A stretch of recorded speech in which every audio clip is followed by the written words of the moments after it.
Hello, everybody. Welcome back. We are going to try to fish out a body during this playthrough. We're going to try. I've been meaning to do that for like 2 days now, and I still have not gotten the dead body out of the tree. That's okay. That's okay. We'll get it. We'll get it eventually. Hopefully. Soon. Last time, we left off at a bookstore with a very abusive mother who is exploiting her child for free child labor and not letting her go to school and keeping her nice and cold, you know. Fitting for a mother, right? That's like the epitome of motherhood right there. And we were about to explore her spooky, scary bookstore. So, join me in exploring. Hold on 1 second. I might have the music volume a little bit too loud. There we go. Join me again on continuing on this quest to brave the spooky, scary bookstore and hopefully knock a mother down a peg or two.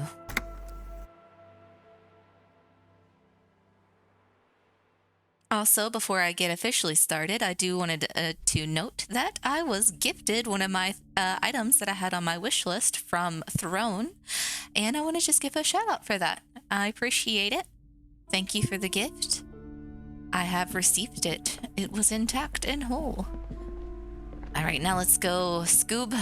Let's check out. The curtains, tattered with age and covered in dust, hang before you, as if taunting you. All right, yeah, okay. I already went through all this last time. Now it's time to actually rip these bad boys apart. Ooh, I opened it. A dimly lit room full of dusty furniture and trash. A doorway stands in the back, covered in dozens of scary little cage-like trinkets, your shadow looming over it like an omen. Oh. I warned you. You're unleashing forces beyond your understanding. The scary dust and darkness. Don't worry, ma'am. We're gonna figure this out. There ain't no ghosts in here. Ghostly silhouettes of hairdryers. No sane person would ever put their head into such a machine. I've never done it, so you might be right. A vaguely androgynous portrait of a man. Was it? Merely looking at that unmanly haircut threatens your masculinity. What's I guess. I don't know. I didn't consider it an unmanly. I mean, I feel like it's kind of a gender-neutral haircut. Whatever a gender-neutral haircut is. A heavy door with a missing handle stands before you, covered in dozens, if not hundreds, of little oddly shaped trinkets and charms. It appears to be locked. You had a curtain that was stopping the evil, and you have a door that is stopping the evil. I think you've gone a little overboard on the trinkets, ma'am. What if you just break it down? Maybe I should break it. No, we don't need to break it down. Let's strategize first. So maybe I should break it down, but not before I strategize. I am a sensitive boy. That's right. Take in your surroundings. You need to have a solid ground and a proper posture if you want to succeed. Wait, I wasn't actually wanting to break down the door, but okay. First, let's check our posture, you know. Steady breathing. Solid core. You've got this. With one shoulder forward, you're ready to smash into the door like a battering ram. Okay, let's check our surroundings. The room is dimly lit and littered with old barbershop rubbish, but the path to the door is clear. And I might need to back up a little bit, but what about the door? It's made of a solid block of wood, but it has stood there for ages. The hinges are old and coated with a carmine layer of rust. It should be doable. All right, pardon me, ma'am, but I am going to knock upon this door and hope that a ghost does not ask me a riddle. Only an echo. No one is there. That was a loud knock. Okay. All right. We got this, right? 58%. I've failed all the even ones before, but I've got this. Oh my God, I'd never have it. Why did I think otherwise? Why did I have any faith in myself? Ugh, ouchie.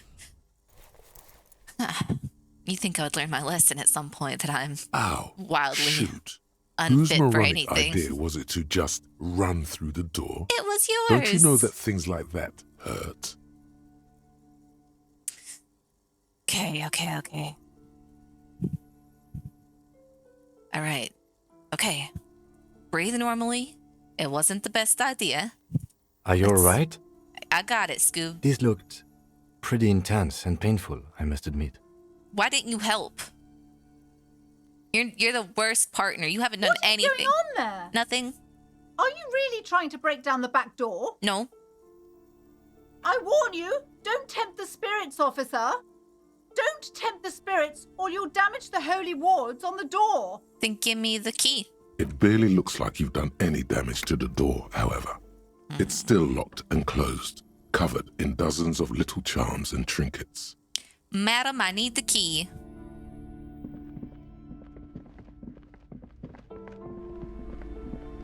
You've hurt yourself now. I told you not to mess around back there. What are you even trying to accomplish, you fool? I need to know the secrets that lie beyond that door. It's part of the spiritual quest, ma'am. You're only making things worse. Stop it. Be compelled to look at the books. Go to them. Hold on. What's this? Did I internalize something? Oh, the advanced race theory. I thought I'd started that, but I guess I did not. Let's internalize, I guess. For advancement purposes. Nothing more. Wait, hold on.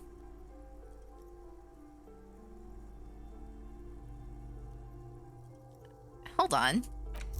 Is this a debuff? Why would I want that? I don't want a debuff. Okay, ma'am, I'm gonna leave for now. And I'm gonna come back and give you a stern talking to about your work ethics.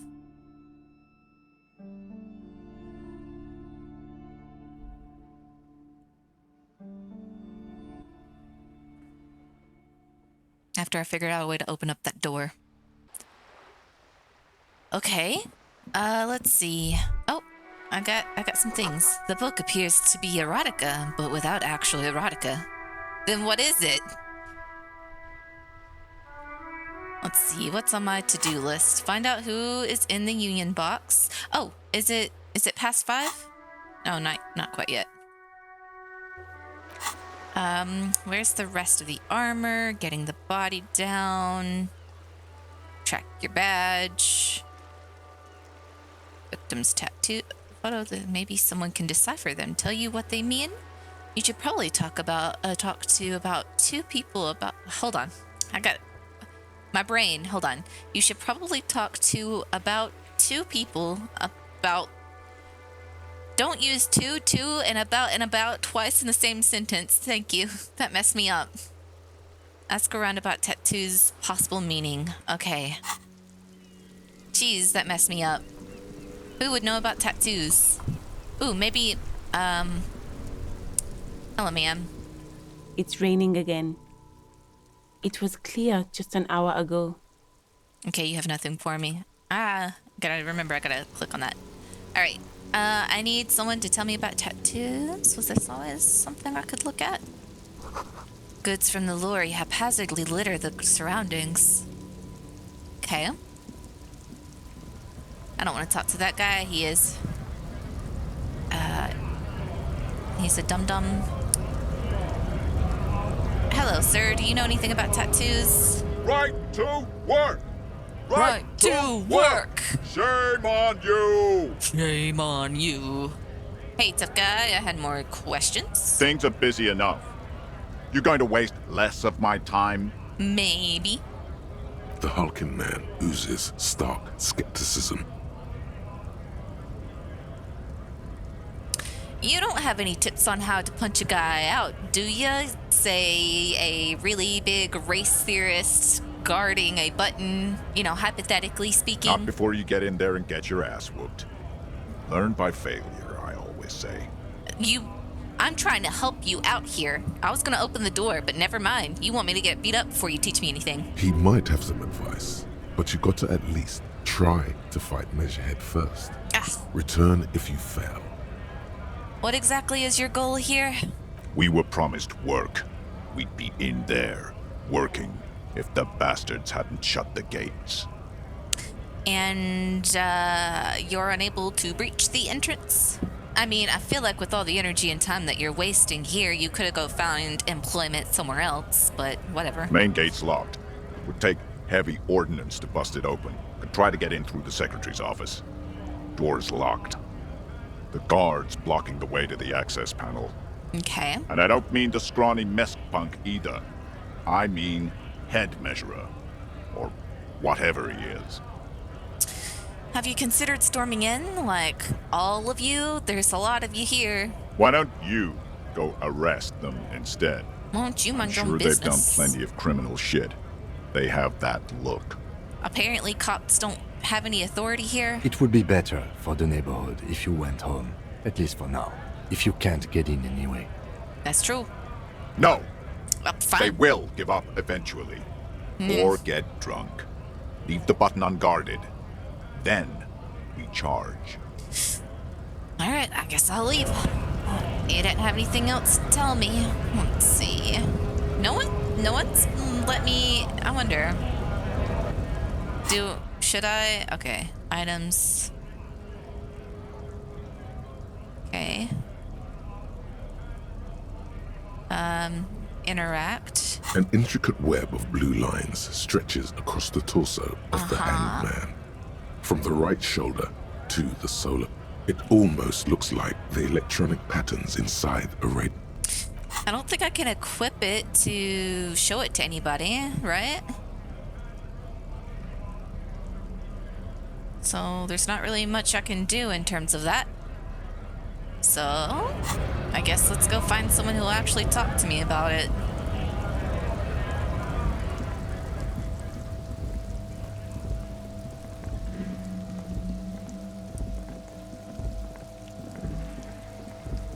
Hello, ma'am. I'll be right back. I'm gonna go and try to... Man, this rain's probably not helping with that body's decomposition. Moist, damp environments are definitely gonna speed that up. Make it all goopy and gross.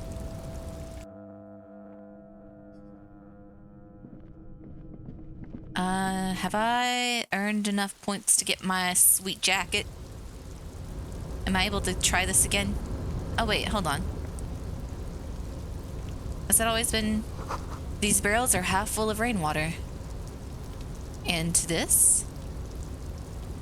No? Okay, sure.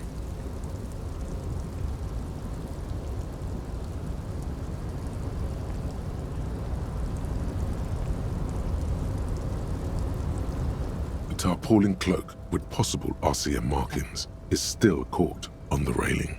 Okay. Alright, I got 8% chance. Oh boy. Okay, what exactly are we doing up here? I was under the know, assumption we could ask the leader of this union to help us get this body down.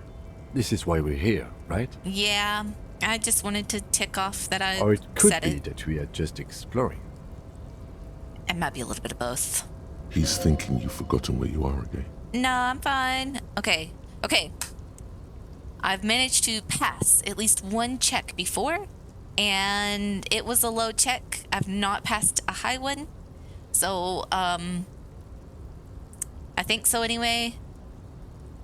I gotta get, I don't know what I gotta get, but let's try it. Are you kidding me? Are you, this game is, it's backwards. It's backwards. As you leap in the air, I don't- a chilly breeze Shut up, engulfs you. savoir flare, sharpening your whatever. senses. I need to rant here, okay? I failed the 72% chance. That was a high chance. I failed my even chances, but no, a little bitty 8% chance. I go out on a limb here, you know, thinking, oh, it's a white check. There's nothing wrong with trying it. And I get it. And it's just, that's ridiculous. I'm sorry. Ugh. Why? Why can't I succeed at that? Oh, I got a 6-6 dice roll. Okay, so I pretty much rolled in that 20. Whatever. We're not closing our eyes. We're gonna keep our eyes open for this experience because I did not pull that double 6 for nothing. So continue the voyage through the salty air. Ooh. As the concrete floor welcomes you, you realize it's been a while since you felt so alive, alert, capable. must be I'm a the little adrenaline. adrenaline junkie. Yeah, I continue. knew you could do it. My climbing down might not have been as disco as your jump, but at least we can explore the harbor now. Yeah. With your feet I should firmly get bonus planted on points. the I should get concrete, more than 5 the noise experience. of I'm the just harbor saying. rushes back in. I'm more angry about. I would have been less angry if I failed it. Oh man, give me that. I earned this. Yes? Oh, I wasn't trying to talk to you. I wanted to put on my jacket.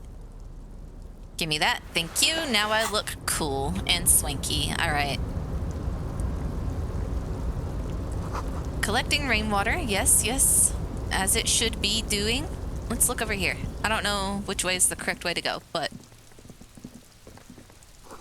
numerous empty bottles of Commodore Red and potent Pilsner. At least 3 packs worth of cigarette butts. Numerous empty wine bottles glisten in the rain. Mm-hmm. Someone partied really, really hard here. Yeah. How hard? Well, they went through 6 bottles of potent Pilsner, 3 bottles of Commodore Red, and almost 4 packs of cigarettes. I mean, it could have must been more than one pretty person. hard. It doesn't have to be just one person who did this. Did I do this? Well, yes, I think we can say with relative confidence that it was you. You don't know nothing, Kim. Get out of here. You don't know me. I'm still not completely convinced it was me, Kim. I Back am, off. but it doesn't matter right now. Let's just move on. Kim? Sir? This is the night watchman's booth. The name on the door reads René Arnaud? René Arnaud. Listen, it's okay to take a few minutes to yourself. Sit down and have a breather. Volition? What did you fail? Let's have a seat and rest. Yeah. The chair is not as austere as the rest of the booth. A thin grey pillow is attached I to the deserve a seat, rest after that secured feat to the stars of by black physical ribbons. prowess. Let's breathe in deep. Fresh, rainy air, the nice smell of petrichor. Listening to the droplets beat against the concrete. Stale air floods through your nostrils. Not a single mote of dust floats inside your lungs, though. The inside of the booth is immaculate. Yes, okay. Let's search for a little something. Oh, no, wait a minute. Let's search for a little The something. drawers are empty, save for old timesheets and Them receipts. drawers. One small box, however, does hold some cheap painkillers. They are slightly out of date. Read the side effects. Oh boy, where to start? Oh, God. Elevated risk of dementia, I don't need that. mini I got- strokes, prophet's disease, What's that? sudden death, hair death, erectile malfunction, Who cares? critical flatulence, Oh, what's critical Watery blood. flatulence? black mucus, uncontrollable weeping, increased sensitivity to la opera, inoperable joint disorder, total spinal collapse. I think I can Maybe handle a little bit this of was a pain. bad idea. Yeah, let's get up. I do not need that. You Who stand needs and prophets exit to the see? booth. If you must. But please hurry. We are pretty easy to spot up here. Okay. Nothing incriminating catches your eye. The cabinets are clean and their sparse contents meticulously organized. There's a framed photograph on the table. Let's take the picture. It's a black and white photo of a young couple out in a street fair. The man is young, dark-skinned, and dressed in a Royal Carabinieri uniform. The girl is smiling playfully at the camera. Why Okay. did you take that?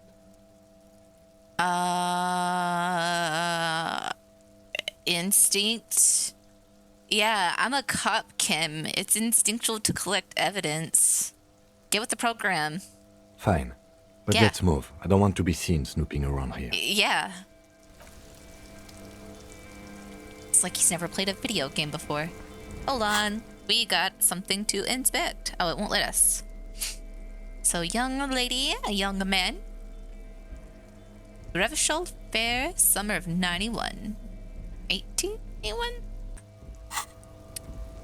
Let's look over here before we go that way. Oh. All around you, great machines in quiescence.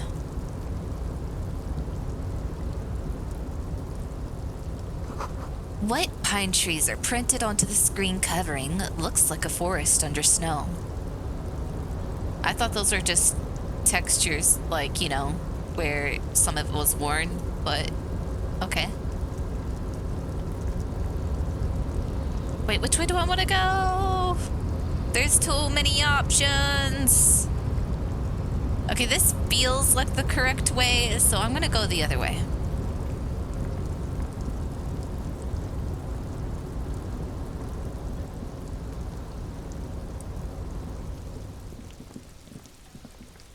Oh, never mind. These stairs are collapsed. Okay. That narrows down my options then. Never mind. I'm but imbecile. There's no problem. Kim, at least be the brains in this operation. I clearly can't do it. Please don't squish me. You see faded industrial lettering on the platform. Kevalsund. Kevalsund. Keval.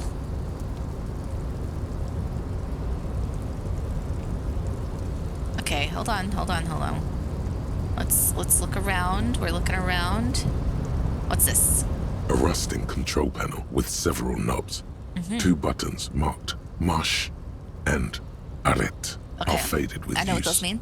It seems to control the large crane above. March in A April, container right? is attached to its hook block.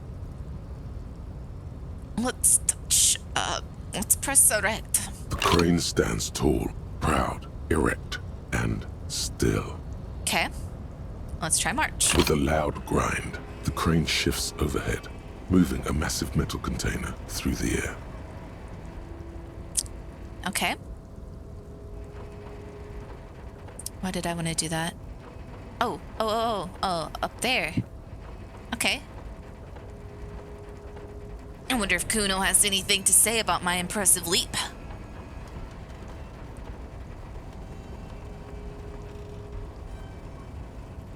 Slowly but surely, we're getting there. Okay. And with a surprisingly quiet thunk, the crane places It was the container surprisingly quiet. down. You're right. Hey, Game Guru baby. Guru Gabby, sorry. Game Guru Gabby. Things are good. I did an impressive leap and grabbed this nice little coat, and it's raining, and I wonder why I can't ever pass any of the roles that This crane was built that with have a high purpose, chances. which has now been fulfilled, to move this container. All right. I don't need to know what's inside. Maybe not yet, but maybe later. All right, let's go back up to the If panel. only you knew. No, inland. Okay, hold I on. can't see how that was worth the wreckers, except for seeing the crane in action, which I admit was satisfying. Yeah. Kim, hold on. He said if only I knew. Maybe I should have inquired as to what was inside. Ooh, yeah, gimme. And then what's this? Nice. All right. Before I've got you a pry bar. stands a cargo container, just one of many in the yard. Lieutenant, I think there's something special about this container. You do? I do. Because I don't. Why not? There are a million containers here. Why are you fixating on this one? Because it's the one that I can interact with, Kim. Maybe there's contraband in there. There may very well be, but we are not here to look for that. Did the PFP,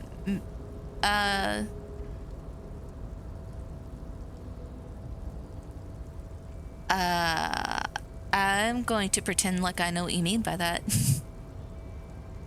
The PFP? Hold on. What does that mean? profile pic? That one? Is that what obvious? Gosh, I'm dumb. Hold on, I had a brain fart. Yeah, profile pic. Yeah, I drew that myself. There may very well be, but we're not here to look for that. We're not here to interact with containers. We are here to get the body down from the tree. Listen, Kim, you have been an obstacle this entire playthrough. You have knocked all of my suggestions and ideas, except for the gun one, surprisingly. I'm surprised you let me do that. But I need to do this, okay? I was born for this. I need to open this door. All right? First, I'm going to knock on it, make sure there's no crazy animal in there. No reply.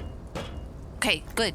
We got that out of the... There's no ghosts. There's no people in there. Maybe nothing alive anyway. Let's open this door. You attempt to turn the handle, to no avail. The doors seem to be mechanically locked. All right. To your left, the lieutenant considers your actions with some puzzlement. Come on. Oh, very low. Oh, geez, I'm terrible with rhetoric. But yeah, a lot of my graphics and stuff, my profile pic, my banner, my stream ending page and all that, I did make myself. So it's been slow, and it's kind of amateurish looking for a lot of it, but... Okay. It's a white check. I'm going to try it. Kim, I got the last one that was 8%. Maybe I can get this one that's 3%. Why Okay. are you See, even that makes trying sense. to open a door with rhetoric? I guess you could say I'm an artist, yeah. I do draw and stuff.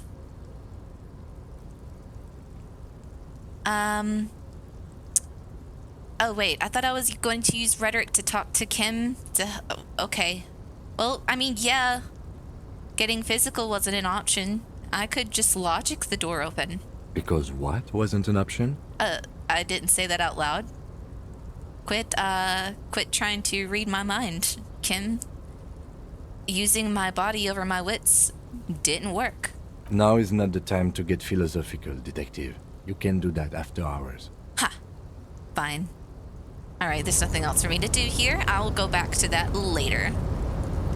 Kuno, my man, I need to ask you, what do you think about my cool, air jump there? I did a trick and everything. Backflip. Broke a guy's neck. Actually, am I able to get back? Can I unlock the door now that I'm on this side?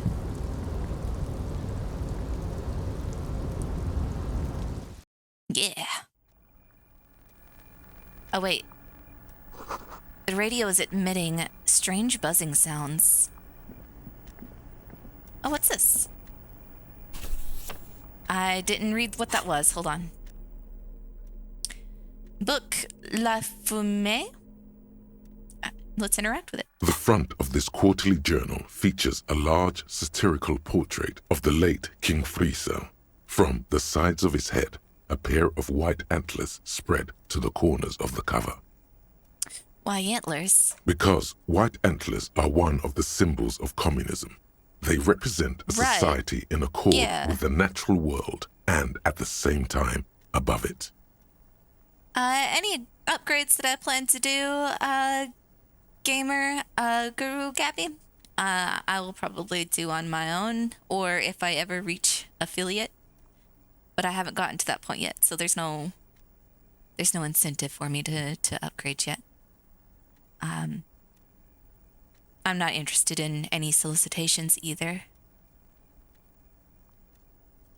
So they symbolize communism, you say?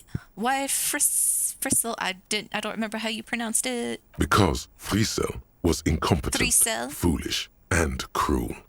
In short, the embodiment of everything the communards wished to overthrow. It's satire, you see. I see. Okay. I understand. Let's flip through the pages, see what To catches your our eye. disappointment, there aren't any full-color pictures to direct your attention. Just column after column of closely set text, interrupted occasionally by little doodles in black and white. Cool. After rifling the pages with your thumb several times, you return to the table of contents. The magazine is divided into several sections. international developments, Kunst und Kultur, and local concerns. Just inside the cover, there's also an editor's note. Oh, that's cool. That's cool, Gabby. I will at some point commission, but not right now. Just inside the cover, there's also an editor's note. Let's read the editor's note. Comrade, as you know, this Yes. journal takes its name from Mazov's immortal expression, Du cristal à la fumée. This was his way hold of on. describing the way the rigid, crystalline structures of capitalist ideology turned to smoke under communism. But, like the structures of capitalist ideology, we too are at risk of going à la fumée, unlike many publications which are content to spoon-feed their readers reassuring drivel. La Fumée is committed to telling the radical truth, even when that truth may drive away potential subscribers. Yeah. I hear ya. Gabby, I think you may have shown your hand. The moderator gotcha. So please, if you value our radical Mazovian perspective on contemporary politics, culture, and international affairs, please consider subscribing today. Yours in struggle, the editors. Psst, Kim, this is a communist magazine. What do you expect? It was laying around the office of the Debarders Why Union. did you sound so They're angry? probably bankrolling the thing. You flip back to the front of the magazine. The table of contents unfolds before you. What is Kunst und Kultur? It takes a moment, but gradually it dawns on you that Kunst und Kultur must mean arts and culture. As you leaf through this section, you come across several reviews of recent radio plays, as well as a brief artist spotlight featuring a local artist identified only as CS. CS. The main feature, though, is a long essay titled Tip Top Tournée, a critical Mazovian perspective. Man, there's a lot of inspecting this magazine. I'm getting a whole lot more out of it than I was expecting. Okay, just a moment. What is this Tip Top Tournée? The actual article is surprisingly light on details, but after skimming a page or two, you gather that it has something to do with motor carriage racing. Kim, you like motor carriages. Let's read the profile of a CS. This so-called artist spotlight is really just a brief Q&A, made all the briefer by the subject's evident hostility to her interviewer. All right, well, let's see what these communists have to say about Tip Top. You think you're settling in for a relaxing recap of the most recent season, maybe sprinkled with some nice anecdotes about a few of the more colorful drivers. Yeah? Instead, you find yourself skimming a 10,000-word feature about all the politically problematic aspects of Tip Top Tournée. What's wrong with Tip Top? Where to even start? Oh, For one, there's the crass commercialism of its sponsorships.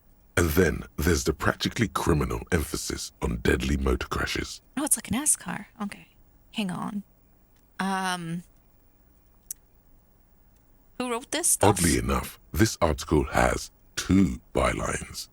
Nasteb Encolada Bernal and Exilus Buka. Blue Booker. I see. And what's so bad about sponsorships? Under capitalism, the article says, every pursuit has its price. That's true. Every pleasure, even one as elemental as the joy of racing others around a track, is reduced to an advertising opportunity. I mean, that's true too. Yeah. I mean, I wouldn't say it's reduced to it. It's a part of it. Thus, the so-called tournée becomes a competition between increasingly meaningless brand signifiers. Your discount laundry detergent racing against a pack of Astra cigarettes. I mean, Or even a frita. I mean, it's still entertaining, ain't it? But then you do get to see them crash, exactly. And that precisely is what's problematic about it. Were it not for the promise of random, spectacular violence, audiences would quickly lose interest. I don't know. Not everyone is bloodthirsty. At the end of the day, it's the destruction of these 750,000 real races that you're really watching for. Wow, you're right. I really am just in it for the violence. You see, one cannot avoid the conclusion that Tip Top Tourney is simply the apotheosis of spectacular entertainment under capitalism. I don't know what that word means. Kim, did you know Tip Top Tourney is actually an orgiastic ritual of capitalistic destruction? I had no idea. I can safely say the thought had never crossed my mind, Detective. I wonder what else is really just a metaphor for life under capitalism. I'm sure most things are, if the young men who wrote this article are to be believed. If I had to wager, I'd say they've never even seen the inside of a motor, much less a motor race. I take whatever they write with a large grain of salt. So you are a fan of motor carriage races. I read you, Kim. I know what you flip like. back to the front of the magazine. The table of contents unfolds before you. All right, let's put the magazine away and continue about our way. Yeah? Let's look around some more. Thanks for the autosave. I needed it, I think. Someone left the coffee machine on. The dark liquid in the pot looks almost sentient. A standard office file cabinet. The drawers seem to be locked. Every worker equals member of the board is written at the top of the flyers. This is a Dewey typewriter. The model name is on the back. Anything else I can view? Let me look in the... Okay, I guess I don't need to look in the bathroom.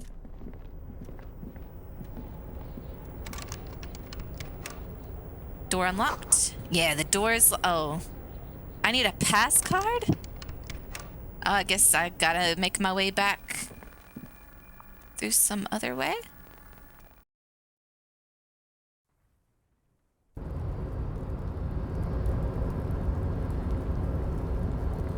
I guess I'm just gonna have to explore here, right? Actually... No, I don't think I can climb it. What a shame. Yeah. What is this heartbeat like music? Is this gonna turn into a horror game?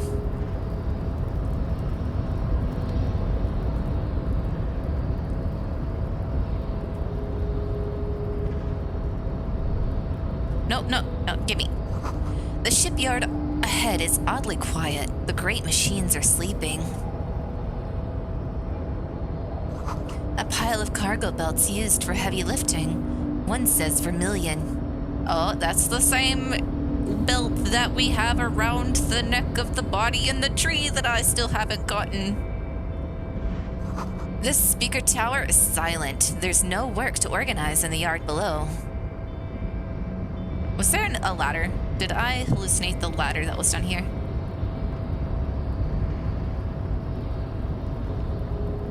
I thought I saw one.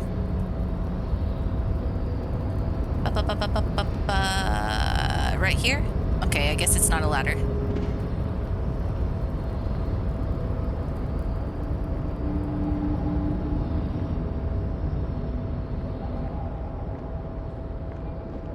All right, Kim? The musk oil and rust comes from the chasm in front of you. Smells like blood. Oh.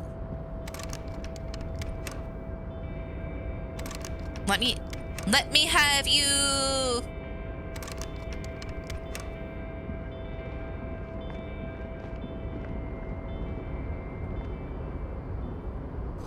Industrial-sized thermos smells like burnt coffee.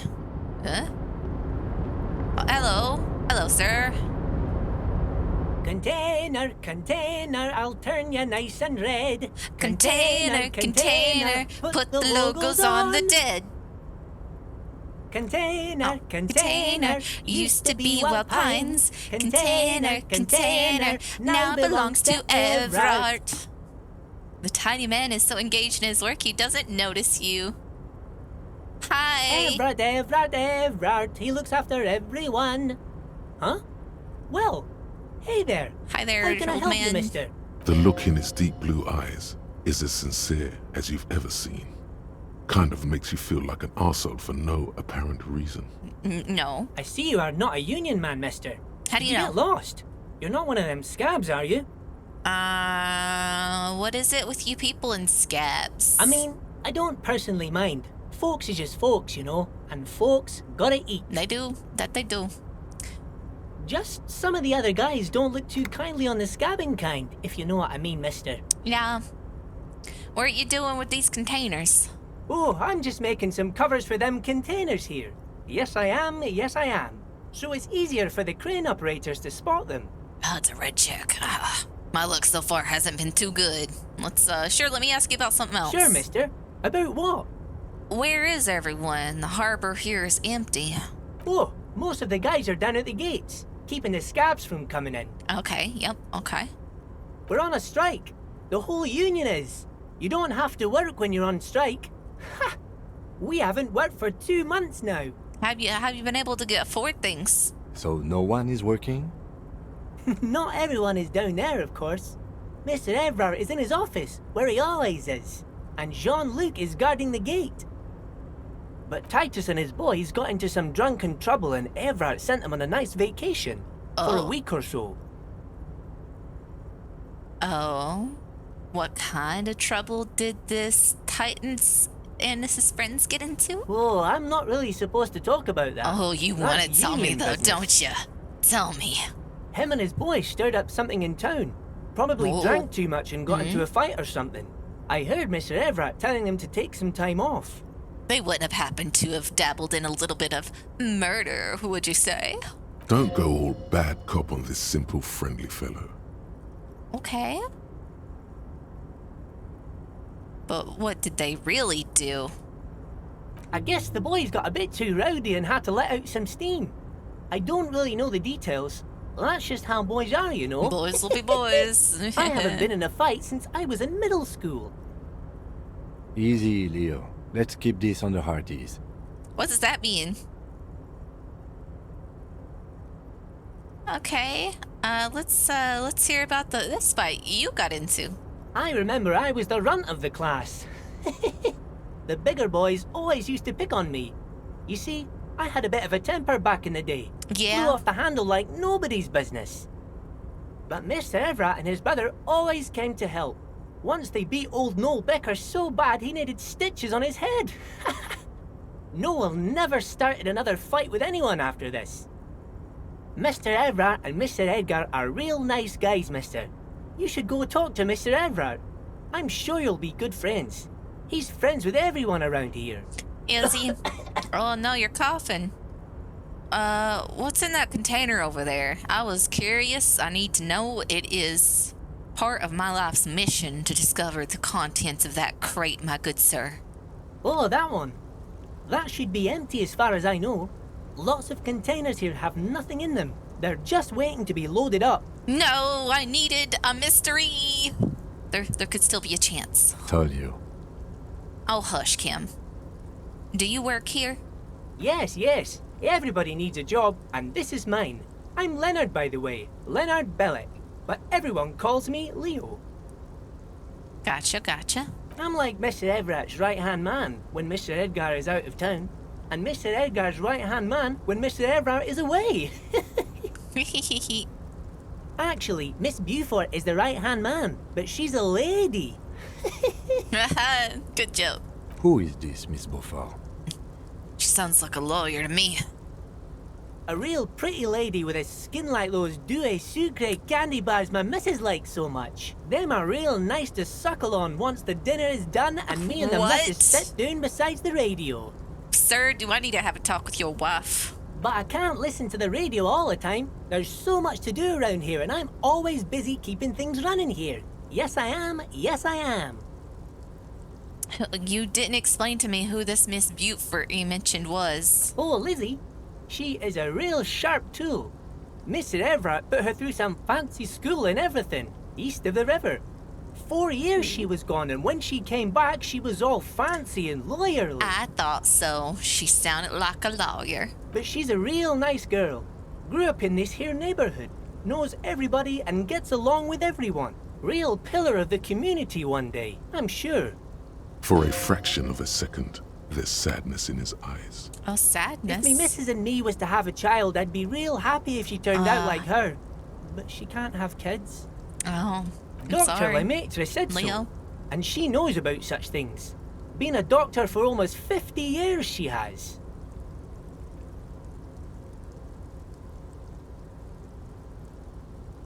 I think you're doing a great job around here, Leo. You're a good chap. Yes, this place really seems to run like clockwork. Keep it up, Leo. Well, Kim. thanks a lot. Coming from you, it means a lot, really. Oh, his smile. Oh, we must protect him. Sometimes I feel some of the guys don't really get how much I bust my ass for them here. But you guys are alright. The white rectangle on your clothes might not mean an awful lot in Martinez, but the recognition from an authority figure made Leo's day. Hey. Oh, you want Mr. Everard then? He's an awfully nice fellow, he is. Him and his brother are both nice fellows. They've lived their entire lives in this here neighborhood. Guys like Mr. Everard and Mr. Edgar, his brother, are real good guys. Made Martinez what it is today. Mr. Everard and Mr. Edgar and I went to the same school we did when we were boys. Just call him E&E. They just sound too similar. Everard to Edgard. Easy now, Leo. I just want to know where I can find this man. Oh, Mr. Everard is where he always is. In his office, of course. All right. I'm off. Bye-bye now. Bye-bye. The banner sags under the weight of rain and snow. White waves on red. Okay. Well, let's go, Kim. We got a Mr. Everard to talk to. Actually, how do I find Mr. Everard? In here? This is not where an office should be. I don't think this is OSHA standard. Tis coffee? The coffee in the giant thermoses is still lukewarm. Thermosi? A stair made of pallets leading up. Hello. Oh my goodness, sir. You look like a stereotypical Captain Planet villain. A taxidermy fish that tells time. Hello, sir. Before you is a walrus Oh my of a God. man seated behind a large desk. That is not He the looks up smile from his of a work, good person. Not the least bit surprised to see you. I'm a bit surprised to see him. That is not the face of a human man. With great effort, he straightens himself up in his chair, yet says nothing. A smile He shouldn't simply do that. stares at you. No one should have this big old gap between their teeth and the actual smile. I can't even do that. Wait, hold on. Are you in charge of the sorry, sir, you're distracting me with your smile. Are you in charge of the dock Welcome, Mr. Dubois, Mr. Kitsuragi. It's good of you two to stop by. Please, have a seat. That is not the voice I was expecting. I'm Everard Clare, head of the Debarders Union here in Martinez. I'd offer you my hand, but unfortunately my health prevents me from getting up. I see. You understand? I understand, sir. He looks extremely comfortable. The tiny folding chair, on the other hand, looks like a torture device. Oh, I see. You go ahead, detective. Huh. Thanks, Kim. Whatever he has in store for you, it can't be good, he thinks. I'll do my best. All right, we got this. Me and my voices. Forget about that. What's with this Dubois stuff? You're getting some seriously bad vibes from that name.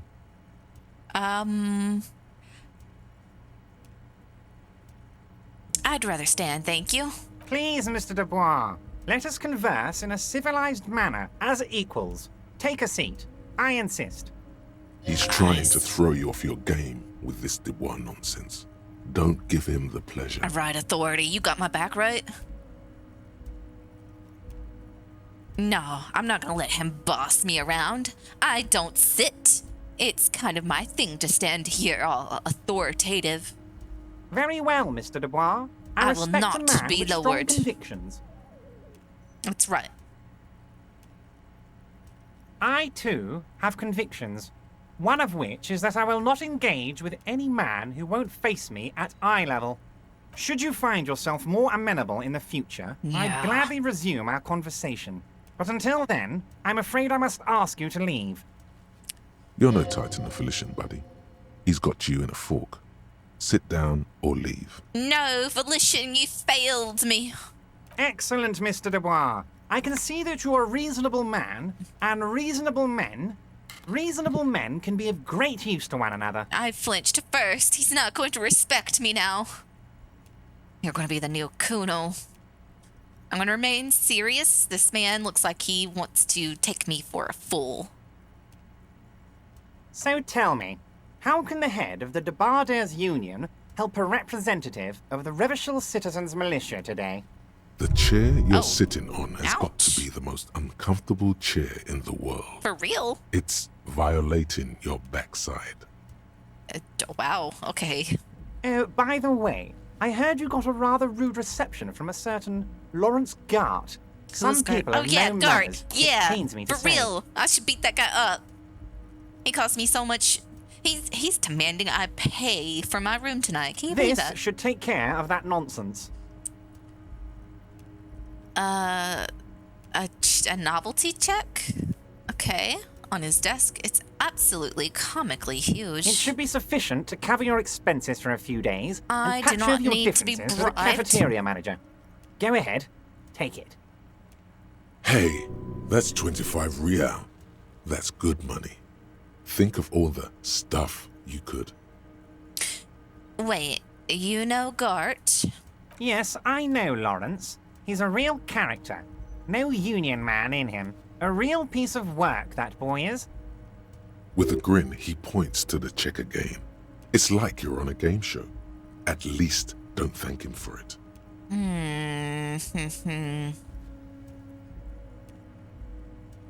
Keep it. I'm good. I don't trust a man who obviously lives a cushy lifestyle and the world around him is obviously not good. Keep it. Okay. I cannot trust you respect to a not man hold with that over my principles. head. No handouts, then. He crosses his arms on his ample midsection and sinks further into his chair. Now, I'd like to set your mind at ease about one other matter. Your lost gun. Let me assure you, Union people are on it as we speak. I've got my best hounds looking for that lost gun.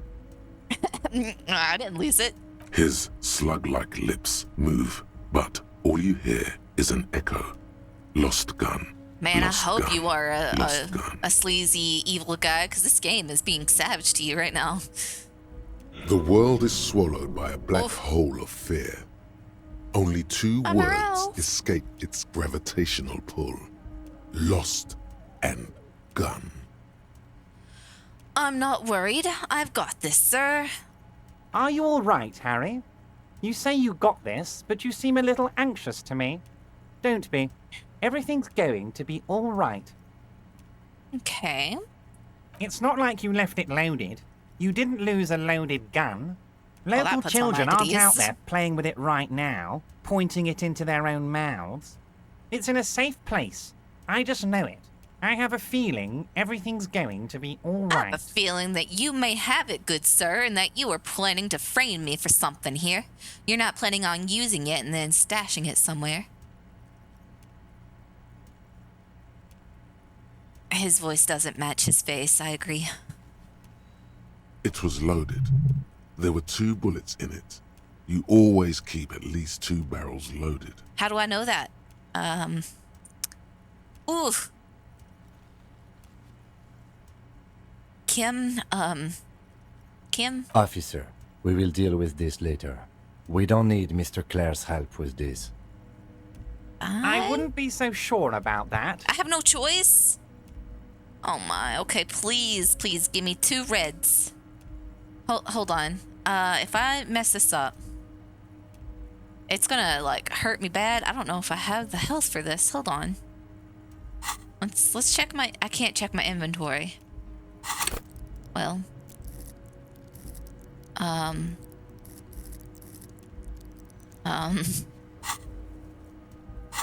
Alright, hold on. Done. Okay. I'm going to save.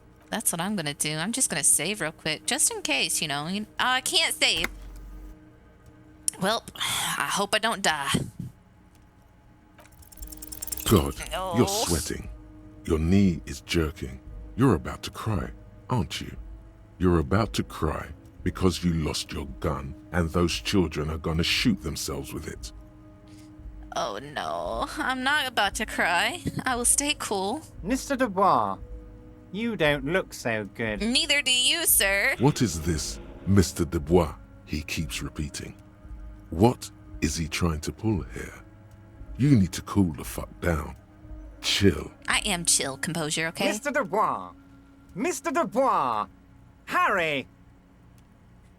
There are no Harrys. No, okay, we're gonna slide down the chair like Jello. While Everard is distracted by your odd behavior, the Everard? lieutenant's eyes are mapping everything around you. The folder, desk, papers on Okay, the wall. Kim, good. You are actually, you're contributing. Good. Mr. Dubois, are you okay? Can I get you a glass of water or something? Are you having some kind of medical emergency? I'm not. This game is Disco Elysium. It is, drugged up, drunked out detective who is hated by everyone and everything, wakes up with amnesia with a body that has been hanging from a tree for like a week, and we gotta solve the murder. Maybe you could use your hands somehow, in a kind of throw-in motion, like you're throwing that Mr. Dubois act right back at him. He's Mr. Dubois.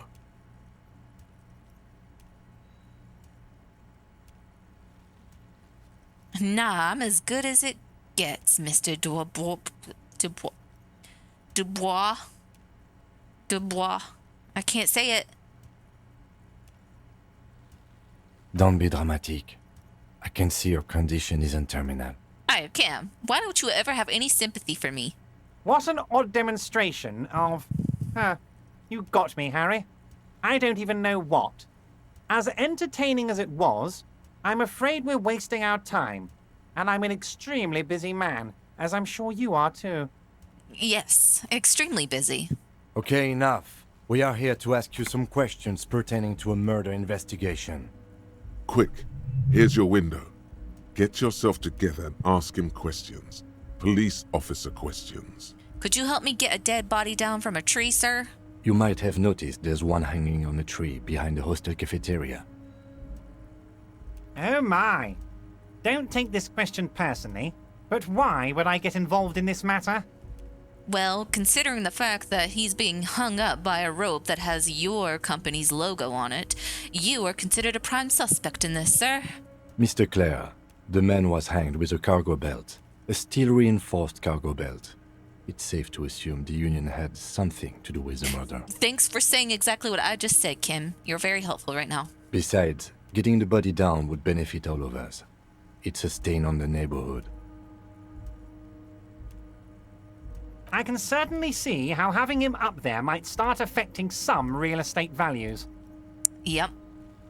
It's all about the money. But of course, all joking aside, I am going to help you. That's right, you are. He picks up the handset of a radio phone to his right, then clicks a button. Jean-Luc, my boy, I'm sending 2 police officers down. They have a dead body in a tree problem they need help with. Namely, they need it to be taken down. And, Jean, please take it easy with the race science. He's had enough of that. How'd you know? You can find Jean-Luc down at the gates, but you already knew that. Anyway, he's going to help you.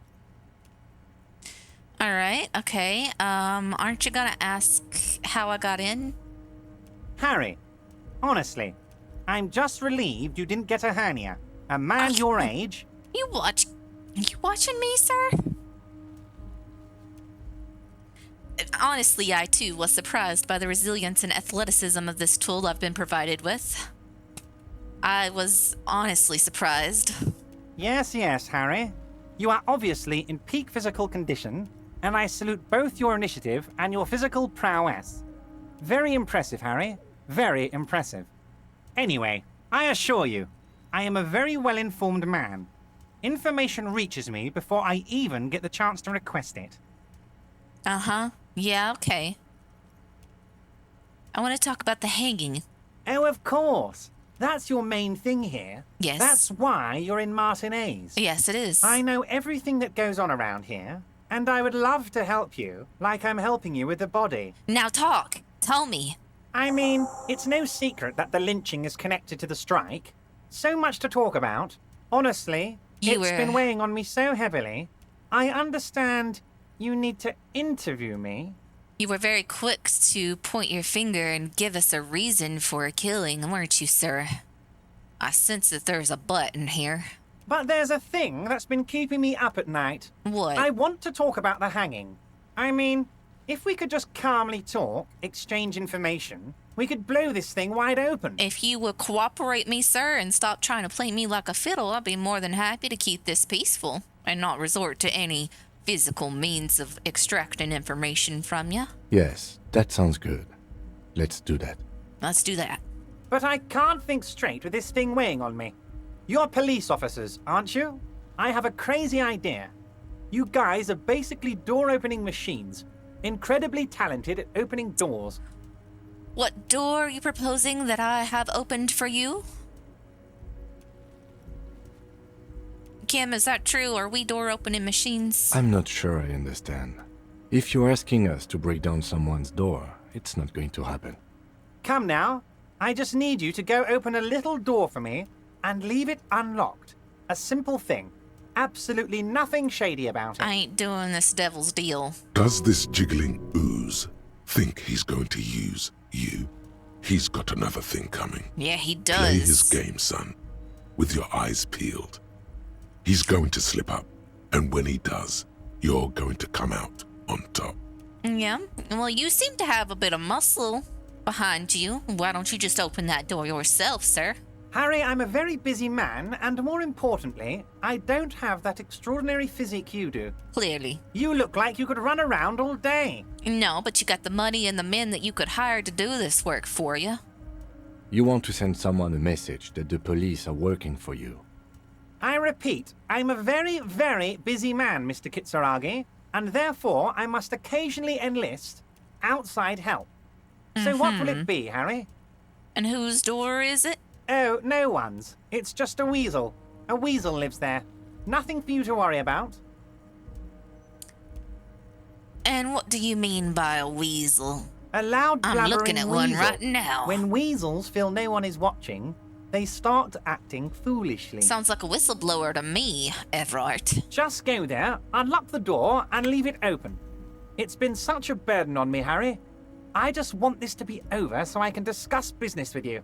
And I bet you don't even know anything about the hanging. Harry, my dear friend, I am what people call I'm not a local your bigwig. friend, dear. I know everything that goes on in Martinez. I can't accept this thing. For now. Of course, Harry, I understand. But if that's the case, I don't think we'll ever find your gun. Even worse, we won't be able to speak like equals about the murder. I think you have my gun, sir. Perhaps this was just bad timing for you. Know that you can always come back to me. I really hope you do. For your sake, my sake, and for your gun's sake too. How far do you think you can get with threatening the police, son? Yes, we both understand what you meant. Yes. This may be the only way, he thinks. I won't hold it against you. In fact, we probably should reconsider later. Kimothy. You called me Mr. Dubois? Why? Of course. Let us dispatch with the formalities. You call me Everard, I call you Harry. That's Yeah. what the hanged corpse called you. Harry. So that's really my name. Why am I saying this out loud? My God, so it's true. I didn't want to believe it, I but only you told are Lena. a fantastic science fiction amnesiac cop, aren't you? What are the odds of that? Yeah, I am. I am a fantastic science fiction amnesia cop with a blaster. Oh, it has blue ooze. I think the odds of that are very low. My memory's fine. I'm just testing you. So good to hear that, Harry. Apparently, my sources were wrong. Evidently. However, if they you were did wrong. have a spot of memory trouble, I could help you out with my big fat folder. Is that what you call it? Is that trademarked? Are you trying to tell me you've gotten hold of some of our documents? What? Mr. Kitsuragi, would you mind? Me and Harry are talking about his lost identity right now. What kind of cop does it say I am? Well, Harry, if I were to sum you up in one word, it would be apologetic. Excuse me? I'm not apologetic. I'm confident. Well, you sure come off as very confident in all our interactions, That's Harry. right. You're a real man's man. That's right. And where did you get that folder? Ah, this? My friends in your organization gave it to me, Harry. I find that very suspicious. May I have a look? Of course they did. They hate me. I'm afraid this is meant for Union eyes only, Mr. Kitsuragi. I'm sure you understand. Please continue, Harry. Okay, please. Please, Kim. Please. It's even. We can do this, right? We can do this. I can get this. Please let me get this one. Everett's large hands are covering the folder, but the look on his face says, I know everything about you, Harry. Why can't I ever get the even ones? What is wrong with me? I've got nothing to hide. Oh, Harry. Oh, Oh, wow. don't talk to me like that. This is really something. Yeah? Don't talk to me like that, sir. I'm sure it's not that bad. At worst, he has an old RCM folder, and I very much doubt even that. Oh, just don't whisper in my ear like that, Kim. So how I don't about know it, you Harry? like that. You need assistance, I presume? Nope. Let's talk on other matters. Of course, Harry, of course. Let's not linger on personal details and amnesia. You wanted something from me. What's in the container outside your office? My dear Harry, there are literally millions of containers in You this know harbor. which one. I couldn't possibly remember what's in all of them. But you know which one I'm talking about. There's something special about it. It was attached to the Kvalsund crane. Harry, you smooth-talking son of a bitch. Time is a precious resource, and I don't have enough of it to count containers with you. Oh, but Everard, buddy. Smooth talking. Maybe that's the way to go about opening the container. I You should tried at that. least try convincing it. Excuse me, Rhetoric, you said that it was a fruitless endeavor. Okay? Okay? Alright, I'm getting out of here. I'm done Wait. talking to this guy. You Oh, need this to get in and out through the gate. great. Wouldn't want to get stuck in here. Here, you're one of us now. A real You? red and white union man. No. Take care, Harry. No, I work alone. With my partner, Kim. I can't believe I keep missing all the, like, the ones where I shouldn't be failing. But I got that one that was just 8%, of course. I gotta go to measure head.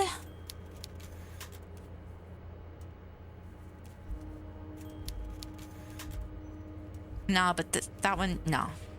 Okay. All right. Let's get out of here. Jeez, your office is, why is your office in a crate? I bet it's so you can move it around, huh? You don't have to get up out of your chair. You can just live there. Joking aside, that's a genius idea. You don't need to go to your office. Your office comes with you.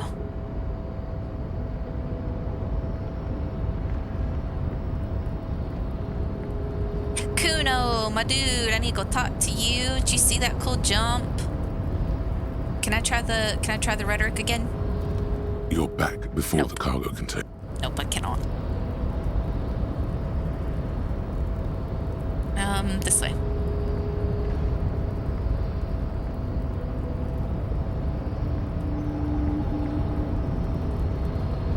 I will get that cargo container open. Just you wait and see.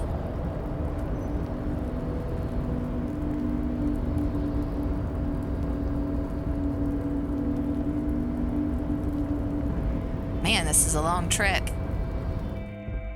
Thank goodness I got that car key, though. Look at that. Alright, let's go talk to Measurehead real quick. Yo, sir. The unpromising race pupil returns.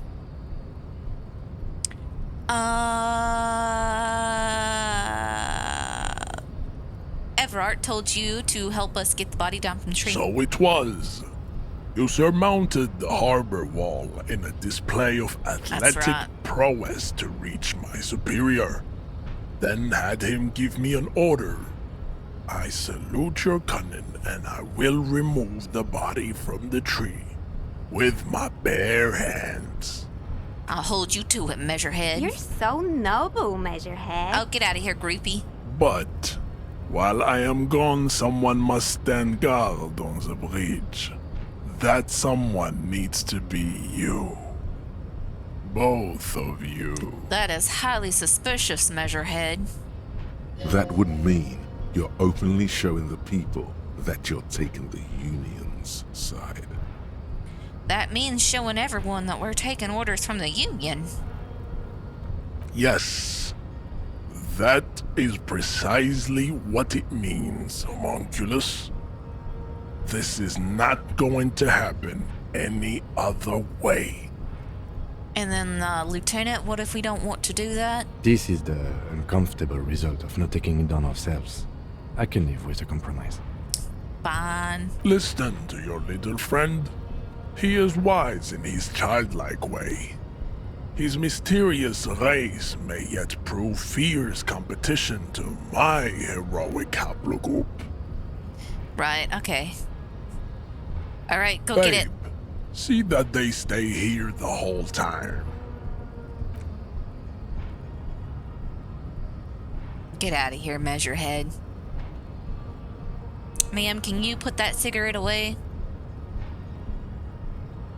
I'm recovering from cigarette The addiction. woman's gaze follows Measurehead as he leaves. Alright. So, you guys are like cops or something? Yeah, we're the law around here. No, I don't think she'll like that. Why are you with Measurehead? Look at him. His craniometric perfection. Are you cops or what? Yeah, we're the law around here. Cool. I like men with guns and power. I'm Katya, by the way. Hello, Katya. You hear that? That sound. He's breaking something. He broke the tree. Yeah, Jean-Luc must be really tearing it up over there. I wish I could see it. I wish I could also see it. Look at you! RCM rent-a-cops! Guarding that bridge like Everard's lapdogs! Is this where it's at now? Listen, The RCM is for sale! you weren't going to help me. I And tried. who are you? What is your business here? Why are your clothes 4 sizes too small for you? Oh, get him, Kim.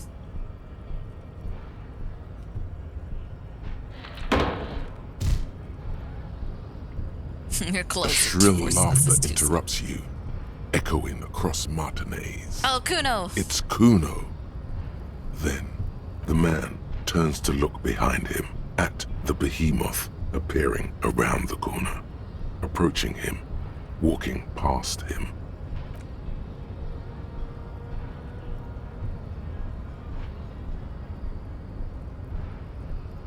You need to put you on a shirt, dude. It's cold out here. The corpse has been removed from the tree. Stand down and congratulate yourself. You have sided with Ray's victory today. There has been no side choosing. We did what we had to do to keep order, sir. And what you had to do was to become a Union man for all to see. Okay. I'ma leave. I got stuff to do. Alright, let's get out of here.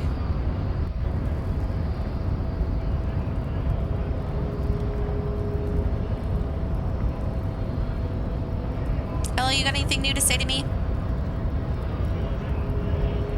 So, how'd you like our harbor? It was nice enough. It's but a rest area on the path leading across open plains. Right. You talk to the boss, eye to eye, like men of the plain. If you have any more questions, I'm set to talk. Hey, you're the man in boots at the gates. Kuno said you know about the armor. The little boy had the good on his promise. His promise? To get me into trouble. To sick the pigs on me, pardon the choice of words, not mine. What happened? I was asked to look into that armor situation. Official Union probe, you know. Did you? What's... official Union probe, you know? Track it down, see who took it? At first I thought, why not? Maybe the pieces can feed the strike. Buy us a few more days under the sun, you know? So I went to this boy. He said he'll make me his prison bitch. He's got eyes everywhere, and the cups in his pocket, and he's the king of Jamrock. Serves me right for doing menial footwork. I dropped that probe right then and there, and it still got me into trouble. One bad move is all it takes. And the probe into the armor, what did you learn? I learned that people don't want to talk to a drunk Union man about some armor. What else? Not much. Technical stuff mostly. That was the interesting part. And what sort of technical stuff? I did some research into this armadura. Let's say I have friends at the library. I didn't get into the material science, just how it comes off. How does it come off? In parts. 4 in total. The helmet was the first to go. The kid says he tore it off and kicked it into the sea. I believe him. The boots were still on the guy last I saw. Too hard to remove. Right. So, as I count, there are 2 parts missing. The gauntlets and the cuirass. This is where I left off. Too much hassle. More like a job for some militia. What about the leggings? Oh, they're just gone. They don't exist anymore, if they ever did at all. Forget about them. I did. Okay. I'm gonna find all of it. All of it? There are junior officers out there, eager to prove themselves. I would leave some for them, and I would leave the boots to processing, but okay. Let's find all of it. Yeah, Kim. A mesqui's epic then, all across Martinez. I hope it will be a real bonanza for you. So Kuno used you to, what, scare you? It's a minor used nuisance. us? It's all good. If you say so. He thinks, not yet. Better to get this business out of the way. Sweeter then. Alright, thank you for your cooperation, problem. sir. If you see that kid, thank him from Call Me Mañana. Thank him for showing me the way. Alright, call me mañana. I'd realize that is your full name. He Alright. is sincerely grateful he is not tracking down pieces of armor right now. Any idea who killed the hangman? The mercenary, eh? Yeah. Who could have killed him? That's indeed the question. Why even do such a thing? The harbor is a prime area of suspicion. In your opinion, are the dockwalkers involved in the killing? What a thought. Why Yes, would noble indeed. workers resort to such a thing? I wonder. Unless they were pushed, of course. Pushed how? Your dead guy was an enemy combatant. What does that mean? He was an agent of the opposition, attempting to undermine our honorable efforts. And did you kill him? I ain't the murdering type, but that's just me. Large organizations like our union have all sorts of men, with all sorts of skills. Alright. He means a more violent faction could easily take care of such a thing. I see. Understood. This has been of limited use. Still, thank you. Him. No problem. I wish the best to you in your search. Sure, I'm glad it's not my search. Alright, good talking to you. Call me mañana. Kim, you have been my arch nemesis throughout this whole ordeal, I tell you. All right, let's go inspect that body finally before it gets too dark. Managed to do it within a day. Thought I was gonna have to wait until tomorrow, honestly, to get him. Hey, Kuno. You missed a good show before. A kid came by and completely fucked the tree to pieces. He fucked the tree up! Fucked it good! It was porno! Yeah, I wish I could have seen it. Now, Shoot that shit at Kuno, Pigonaut! I talked to Manana about the armor. So he said to thank you. Wasn't too keen on chasing down the armor anyway. Fuck, okay. Kuno's a giver like that, yes? He looks confused. I wasn't gonna give him the satisfaction. Kuno sent your fat ass running around like jello! Oh, hush, Kuno S. I win this round. Look, Pig. Kuno sent you to rough some people up. Kuno played you. That happened. Now you and Kuno should move on. Yeah, whatever, kid. What is this? Trying to be cool with your new asshole? Kuno was just being nice to you. You got fucked bad. Now limp the fuck out of here. Right. After this shit, you better have something real interesting to say if you want to stay in Kuno's face. Ha. Yeah, real interesting. All right, Kuno doesn't fuck. Yeah, hush, Kuno. Jeez. All right, let's finally inspect The this guy. corpse lies on the ground among the remains of an absolutely demolished pinewood branch. All right. It's gently laid on one side. Beautiful. Mr. Measurehead has done a good job. 70%. Nothing Okay. is too broken or compromised. The victim is ready for a field autopsy. All right, a field autopsy, hey? Yes. 1. Investigation of the scene. 2. Initial examination of the victim. 3. Field autopsy. 4. Transportation of the body to the morgue. We are on number 3. All right. The fuck are they on about? We're gonna play with the dead body, Kuno. You wanna see? Cop's gonna cut his shit up.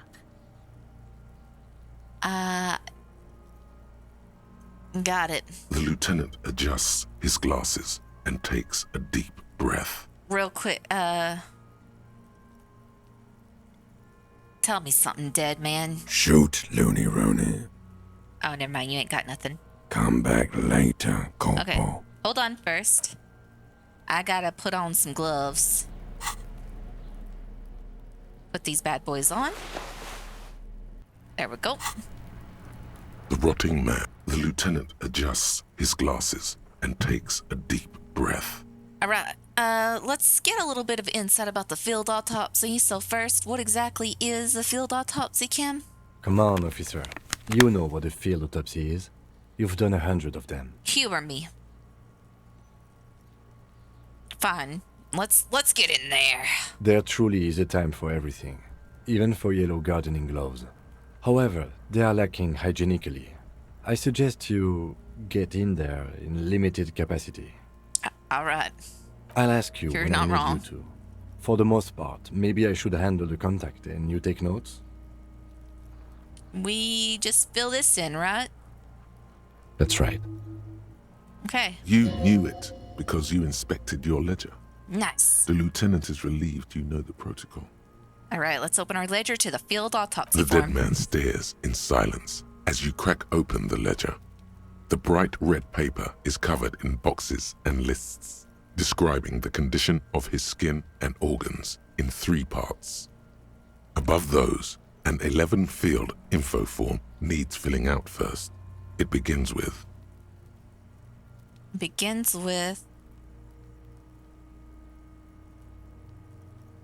Sure, number 1 assistant.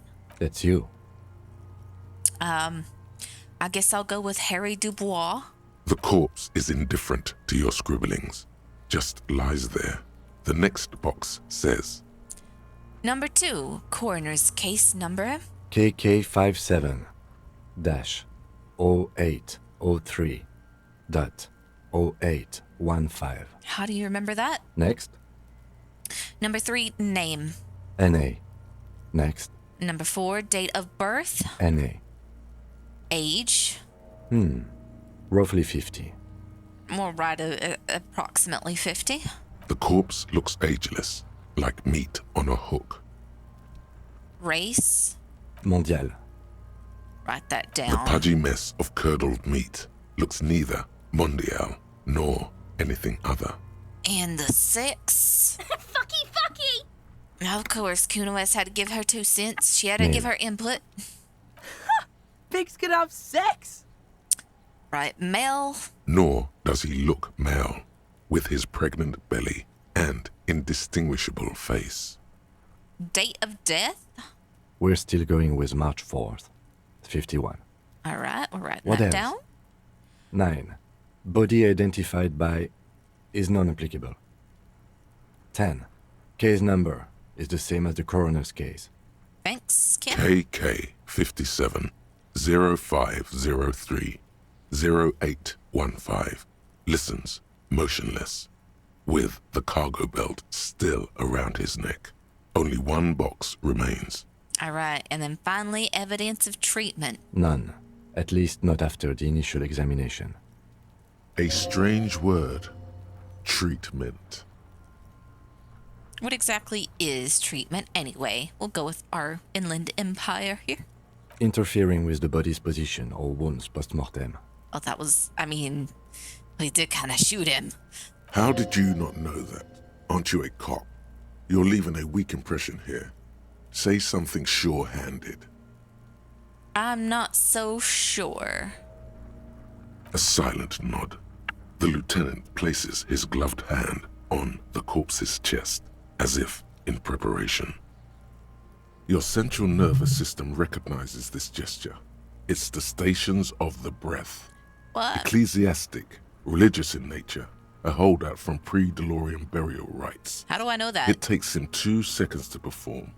Then, somewhere in Jamrock North, a small wood shed behind Rosencrantz Row, Lieutenant Nick Feuerbach puts his hand to the chest of a small corpse, no larger than a monkey. It's raining outside, light drizzle. There is darkness in the shed. Okay, I guess we're doing another psychic thing. Elsewhere yet, an obese female sits in a wicker chair, her silhouette bull-like against the window. Outside, Grand Coudon. The day is turning dim for Sergeant Mac Dawson. Hand extended, he approaches, to make sure she is dead more than anything else. I see. The building is tall, 7 stories wind-wrapped in solitude. Most of the apartments are unoccupied. This was a suicide. The other, an accident. The small one. And so, all across Jamrock, Coal City, GRIH, 42 deceased persons found today. 42 stations of breath. I didn't catch any of that. We should start the post-mortem. Okay. The corpse cannot feel Kim's hand on his chest. It no longer meaningfully interacts with its surroundings. A thicket of boxes and lists on red copier paper tries to answer why. Okay, let's do the external examination summary first. Clothes. The deceased wears armored boots and white briefs. The make of the briefs is Babrodine, I think. Let's see. He turns the body onto its side to check the underwear label. See, it's happening. Babrodine, yes. Inexpensive. Size M. Color white. The disappointment is palpable. The red-haired thing was expecting something more lurid. Of course. The rest of the clothes have been removed post-mortem by scavengers in order to get to the victim's ceramic armor. Officers are in search of the missing pieces. Removal of the boots is left for processing. It would be clever of you to omit the boots altogether, sire. If you are to keep them for yourself, as you ought to, you have deserved them. You called me sire. Anyone else. So the kinda, you buttering me up there, but that's okay. We're gonna write down the boots. We're doing this by the book. Tattoos. Right? The upper torso is covered in a single, continuous tattoo resembling a microelectronical circuit board. It reaches from the right shoulder to the heart. The ink is blue and white. Blue and white. The assistant has a color photograph of the markings to be added to the case files as document A1. The photo is taken on the scene using a Trigat Mini.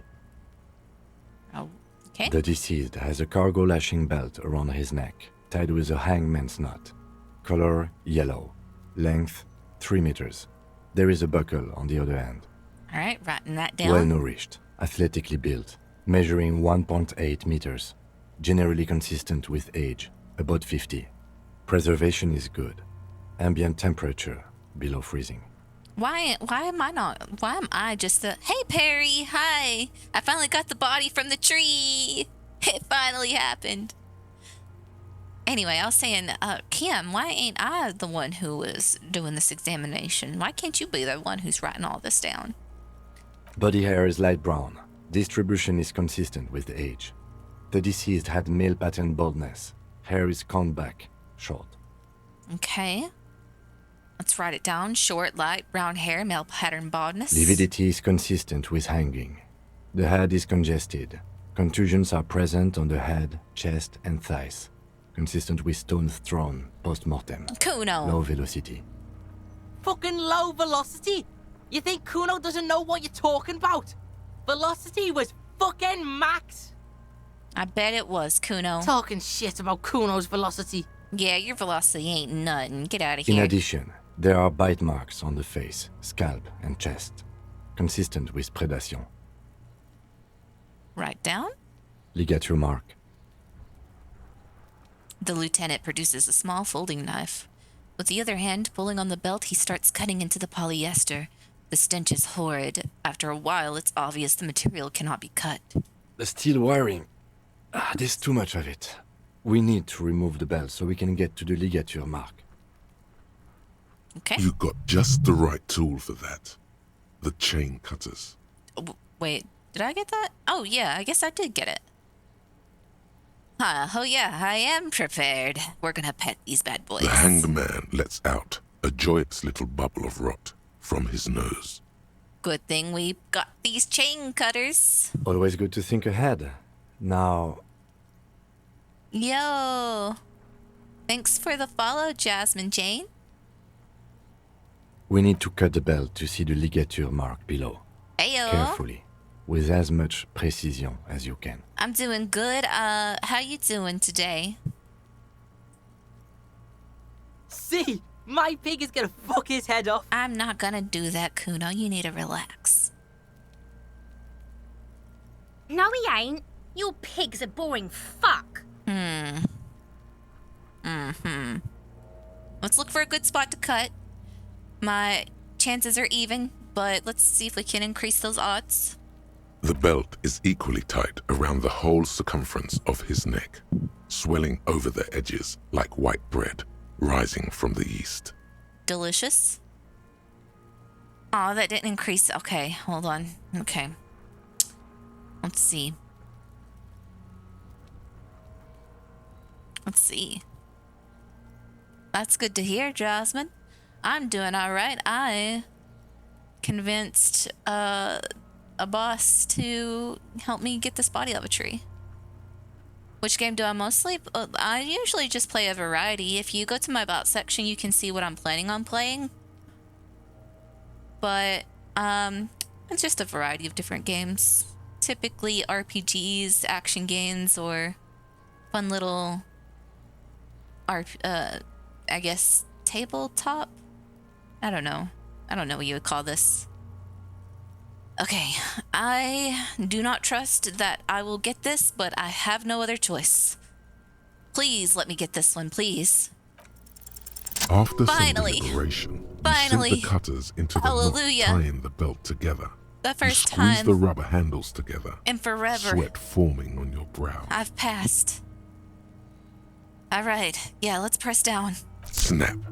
The knot is slashed. Another cut and the belt falls apart like a flower bouquet, revealing the dead man's neck and the dark red ligature mark around it. The rope rises to a point, leaving a gap in the ligature mark. The suspension point is in the back of the neck. I'm just so happy that I managed to finally pass an even check. as it ought to. This is where its grip on the curdled meat is gentlest, pulling up. Curdled meat. Tasty. Hemorrhaging is observed on the skin, above and below the ligature mark. The mark is well pronounced, consistent with a drop from 1 or 1.5 meters. Measureheads, you couldn't have been gentle. Chest is intact, normal contour.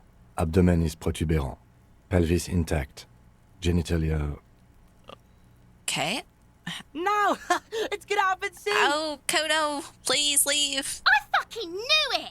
Oh, you kids don't need to be saying this. This is clearly what they've been waiting for, ever since the autopsy began. The lieutenant is trying to make it as boring as possible. Yeah, Jasmine, you could say that. Genitalia is male and unremarkable. No evidence of injury.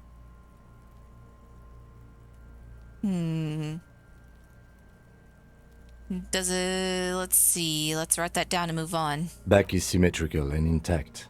Upper and lower extremities are intact, but asymmetrical. There are combat injuries on the right hand, thigh, and hip. Bullets have bitten little pieces out of him. My bad. It must have been excruciating, especially the hip. Before you is a temple of pain that knew little tenderness in life. I stream on Saturdays and Sundays, 5 p.m. Eastern Standard Time, though there may be some guerrilla or unscheduled streams throughout the week. Just depends. In addition, I see smaller, residual scars, too numerous to count, covering about 30% of his skin. Residual scars, you say? This is the body of a soldier, a mercenary. We have a real museum here. Of battles, wars. Write it down. Last item. Hands. Okay. He takes the man's right hand in his, inspects it, then moves on to the other hand. I'm gonna pick up the hand. His flesh is cold, icy. Icy. Pleased to meet you. Where are you from and what's your name? I'm from... I'm only fucking with you. Okay, fine. I didn't know want to where talk to you're you. from. From Cappadocia. And your name is Il Kobo. What can I do you for, Il Kobo de Cappadocia? Well, pleasure's all mine. Tell me, are you a temple of pain and a stranger to tenderness? You get me, Kobo. I feel like you were once for tenderness and kisses yourself, but then shit went south and now you're ahead of even me on the pain front.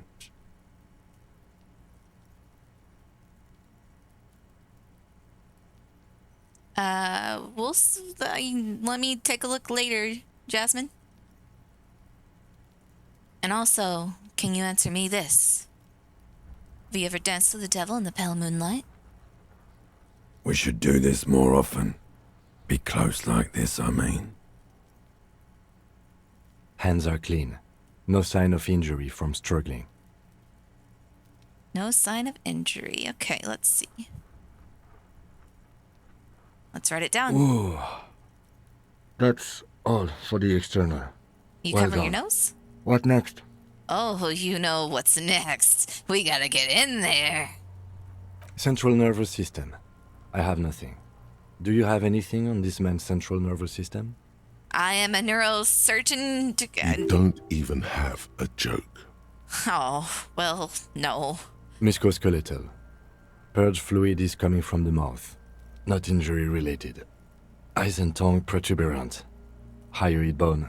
Let's see. With his eyes almost closed, the lieutenant puts his hand on the dead man's throat and begins to massage it, gently. A rotting smell erupts from the mouth. Purge fluid runs down his lips, black and viscous. Pleasant. Yeah, jack that fucker off! Kuno S. The hyoid bone is fractured. The rest of the musculoskeletal system is intact. Unremarkable. Writing it down. Respiratory system. Back hunched as if in prayer, he begins to pry open the dead man's jaws. He stops to exert more force. Both hands are used. Oral cavity shows no lesions. The victim has received dental implants, possibly after a combat wound. Mouth swollen, hemorrhaging present in mucosa of the lips and mouth. From here, it looks as though the clown-faced man is screaming. The tendons of his jaw are torn apart. Hyoid, ripped from the force of the lieutenant's hands. Let's look inside the dead man's mouth. What you got in there? No scream. No sigh of relief rises from the darkness inside. It's humid there. Sickly sweet air, unlike anything living. You feel like you're about to throw up again. Straight in that mouth of his. Ugh. Even if he's dead, ugh. No, you don't. You can keep it in. Yeah. You can keep anything in. Can we look deeper inside? You manage to suppress the contractions trying to enter your stomach. I need to know what's in there. All it takes is concentration. Through it, you see nothing but darkness. More meat and darkness. There are ancient mysteries down there, Kobo. Ask me later. Okay. Hemorrhaging present in mucus. All right, let's write it down. Hepatobiliary. NA. What? Hepatobiliary. Don't we have anything? Are you a hepatobiliary expert? I could be. I'll write an A. Same for toxicology and serology. NA. Write an A. Cardiovascular. The body exhibits lividity in the lower extremities, feet, hands, and neck, visually consistent with the hanging. Writing it down? Gastrointestinal. He breathes a sigh of approaching relief. This is the last field on the list. He looks around to the ground and the pool of feces there. Digested semi-solid food in stomach. Voila. Okay. And we'll keep the voila. What's next on the list? Okay. We need a description of injuries. Let's see. We have bite marks, contusions on the head and chest, and a ligature mark encircling the neck. You'll need 3 fields. Leave a 4th one too. Bite marks? Head, chest, and scalp bite mark injuries. Predation by birds has caused damage to the body. Odontologist does not need to be consulted. All right, we're writing it down. And hey, Barry. Your opinion, officer?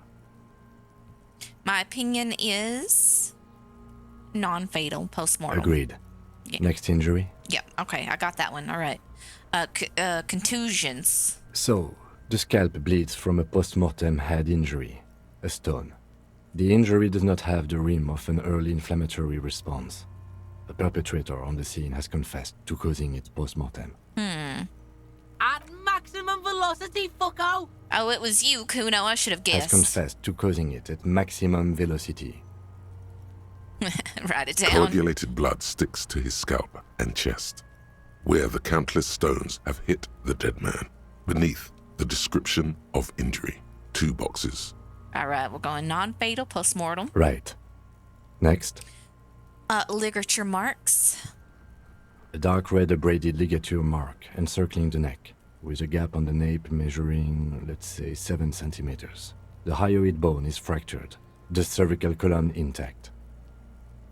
I see hemorrhaging on the skin, above and below the ligature mark.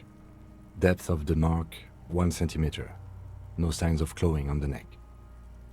Write it down. Below the note, 2 customary boxes wait to be ticked. The man's head jerks to the side. The ring around his neck is visible. Let's see. Hemorrhaging on the skin above and below the ligature mark. Now, typically, if it was mortem or post-mortem, it wouldn't cause too much bruising because your heart's not pumping, so there's no blood going through those broken blood vessels.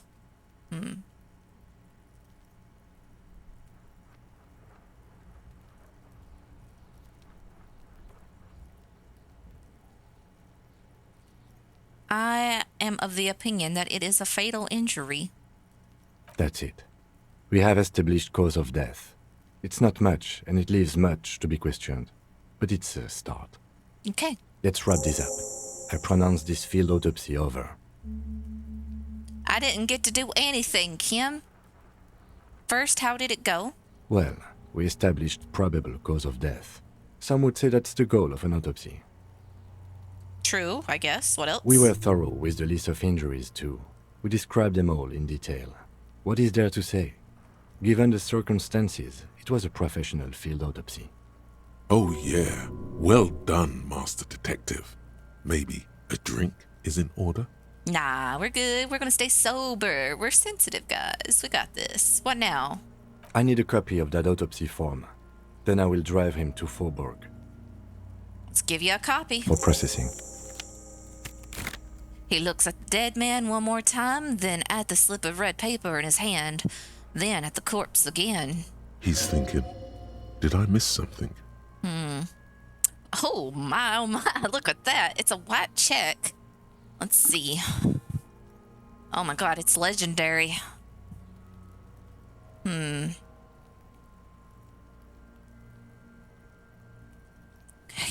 There's nothing to lose, I guess. Let's do it.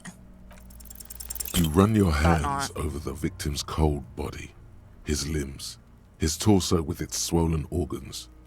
Maybe you should be more thorough. Nah, let's give up. I don't have The anything corpse else. seems to yawn contentedly, as though it's glad you've run out of steam. I don't need to give Kuno any more ammunition now. Do you think we missed something? You I mean, I can't think shake so, the but feeling that there are more secrets concealed in the flesh before you. I do got a gut feeling that there's more to this corpse. Okay, well, we are in livor mortis here. He is disintegrating. We need to refrigerate the body if we want to conduct another examination, and we need to do it fast. Fine. Alright. It would have to be industrial in size. Let's start by asking Gart at the Whirling in Rags and the Fritz store down at the gates. Oh, God. If they don't know, but only if all else fails. Why would Kuno know where an industrial-sized refrigerator would be? Fuck are you looking at, Beano man? You want a piece of the Kuno? Wanna get fucked? No, thank you, Kuno. Only if all else fails. Right. Okay, I'm with you. All right, let's hurry. This is one task we cannot sideline. With every hour, whatever we are looking for will become harder to find. Did I already look at this? I thought I did. That's not what I clicked on. I clicked on why am I going here? There are several footprints in the mud, left by work boots. Anywhere from 6 to 12 pairs have walked here. Let's see. Hold on. Actually, I forgot that I have a point that I can put into something here. What do I got? Let's see. Hunches and gut feelings, dreams of waking life. What was the one? Hold on. Let's go, let's leave. Alright, and then we're gonna look at this again. The man is decomposed. The Yep, lieutenant adjusts his glasses and takes a deep Okay, I need breath. perception on that one. Let's see what I got. I don't have any points in perception. I don't think there'd be a point. I have 2 skill points? Is that what that means? Let's see. I can't level that up anymore. Hunches and gut feelings, dreams and waking life. That one's already...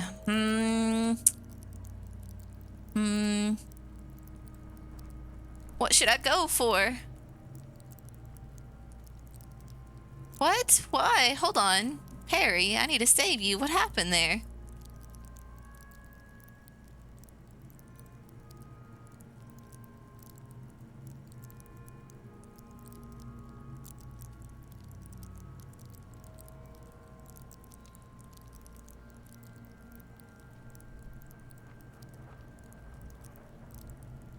I must have, my auto mod must be, I don't know. I didn't really do any weird changes to it. I need to fix it at some point.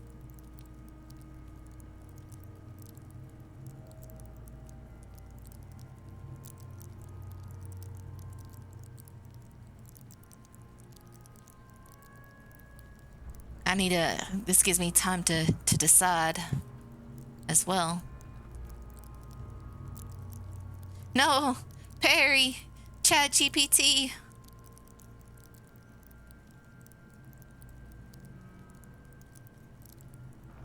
How do I bring you back? How do I take you off of timeout?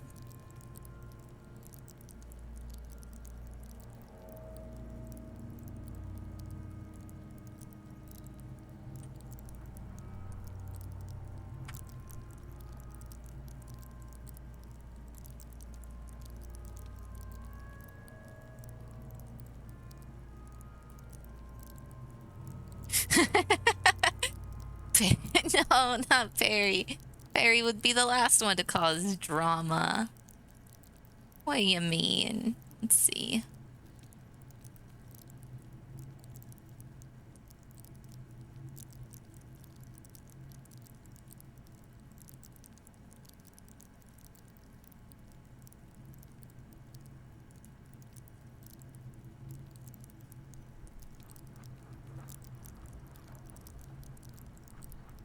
Well, hold on.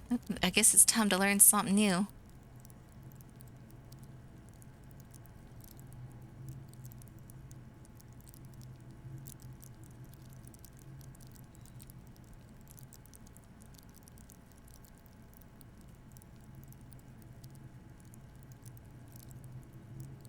Okay, I think it's slash timeout. Perry.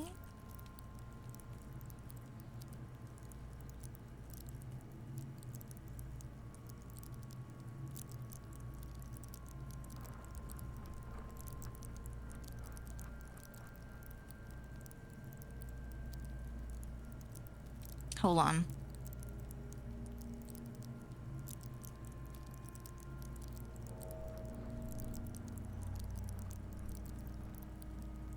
I need to get her username because it's not showing up in my chat for some reason.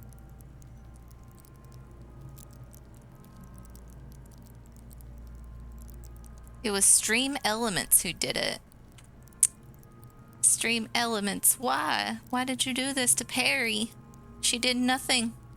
She did nothing wrong.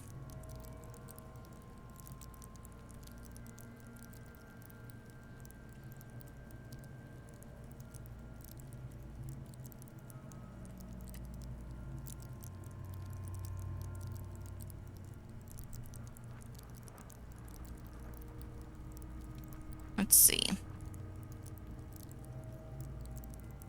No, I'm sorry, Perry. I'll have to figure it out later, but until then, I think you're only timed out for like 600 seconds is what it said. Well, I'll figure it out. But for now, I must continue on without you, Perry. I'm sorry.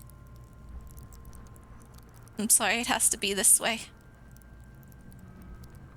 Okay, let's level up. Perception. Oh, I can level up again. Okay. How much will it give me? We'll do it twice. Okay. This is why I never choose pre-builds, because I always end up going with things that that have nothing to do with it. Okay. We went from a whopping 3% to 8%. I think that's what it was. Hold on. Was it 8% before? The man is decom. The lieutenant adjusts his glasses and takes a deep breath. All right, let's try again. You really ought to wait until the cadaver is refrigerated. Fine. Fine. Well, since I upgraded, let's There are several footprints. That's still locked. Okay. I don't need these gloves no more, I don't think. I didn't need them in the first place because Kim wouldn't let me do anything. All right, Gart, you're going to help me by putting this thing in your freezer.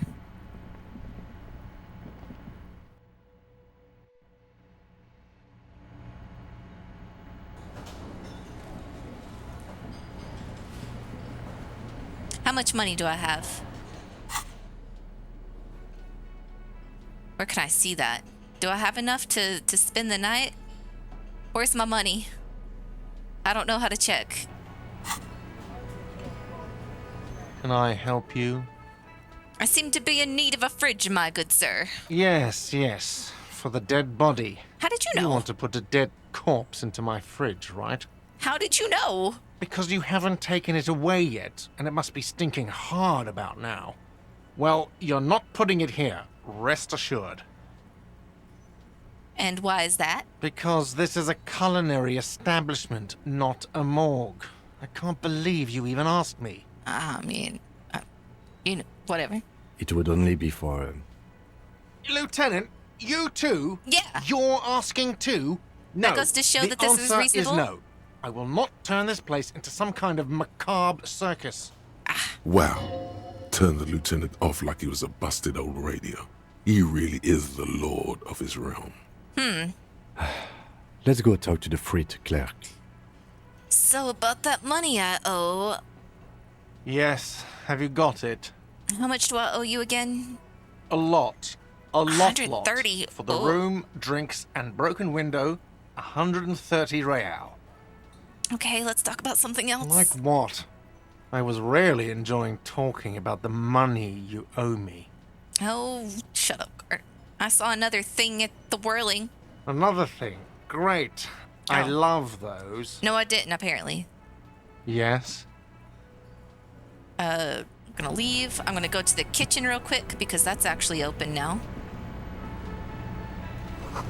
The dishes are drying. They're not dying. The dishes are drying. They smell of chemicals, and I didn't get to read the rest of that. A thin man is smoking below an exhaust hood, occasionally sipping from his mug. This must be the Whirling's cook. You seem like a kindly old fella. As you step in, he nods toward the table and says something in a completely foreign language. The only words you can make out are Garancy and Kubek. I don't know what those mean. It must be his name. Garancy. Garancy Kubek. Sounds representative. Hello, sir. See, that failed, so I'm assuming that's not the case. I don't know, there's something about it that's telling me that that's not actually his name. Hello, sir. Got time for a few questions? The man puts his cup down and replies something, his left hand drawing arcs in the air. You've got some impressive pots here. He smiles and bangs his ladle against each of his pots in turn. Sir, I need a fridge to store a corpse. You wouldn't mind accommodating, would you? The man keeps shaking his head. His eyes seem sad. Then he starts swiping crumbs off the countertop. Don't be sad. I don't think he understands, officer. We need to find some other way to make ourselves clear. Do you know what language he's speaking, Kim? He's from Grad, a Koiko. With the mention of the word Koiko, the cook starts talking excessively. His he's hands up in the air excited. again. Oh. He's happy for some reason. Let's see.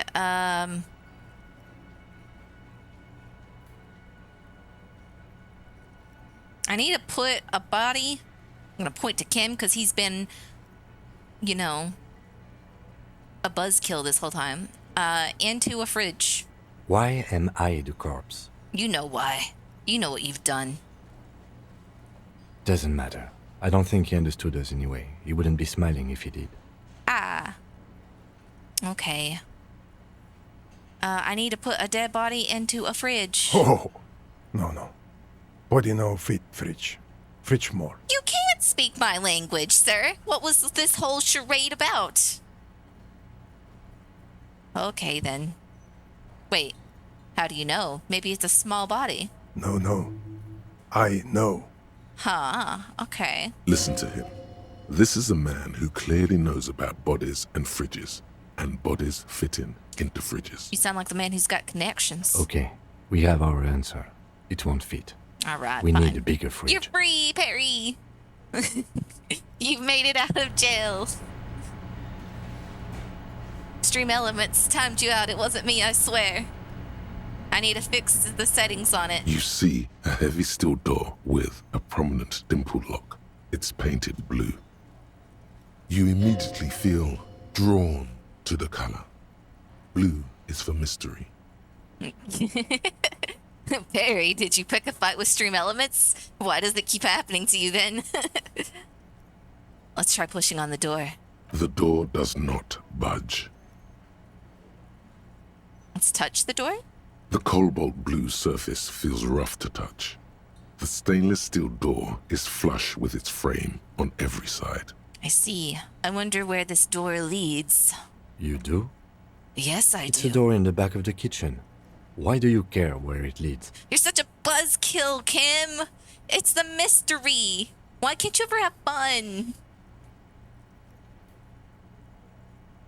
Anyway, we might find something pertinent to the investigation in there, Kim. You never know. You need to explore all options. Yes.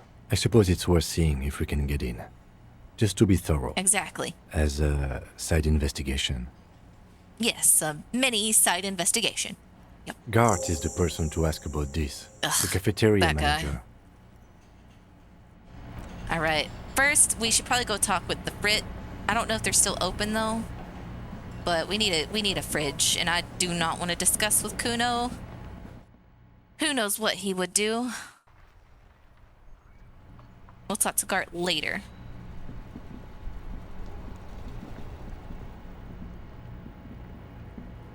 You're still out here, sir? Don't you have anything better to do than just stand there? Hello, ma'am. Is this about the questions again? Because I don't really know anything. Well, you might know this. Do you have a fridge? Right behind you. Perfect. I need to store a corpse in there. You're joking, right? No, I'm not joking. I need to store the corpse of the hanged man in your fridge. Okay.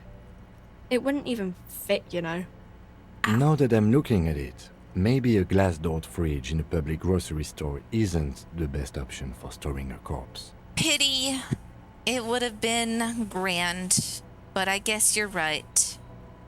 Plus, the fridge is too small. Okay. I feel like that would have been a perfect place to display it, because then if anything happens in the fridge, you would know. And the public deserves to know.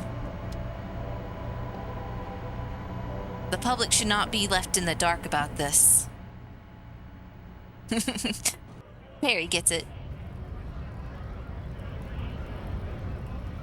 All right, well. I guess it's time for our last resort. Actually, ma'am, do you know where I might find a fridge? No, not Kim. I don't want Kim. I want to talk to the gardener. Perry! Hello again, officer. How are things? Oh my gosh. Perry got timed out again. Hold on. Let me turn off stream elements. I don't know why it's going crazy.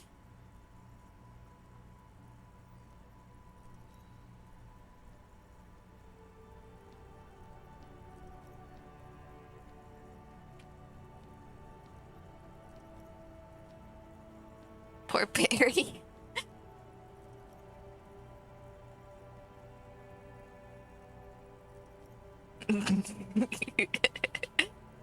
Perry doesn't deserve to be timed out twice.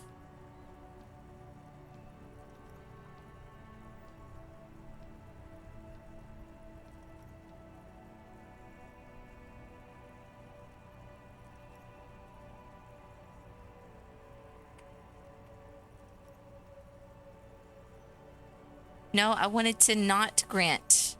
Okay, hold on.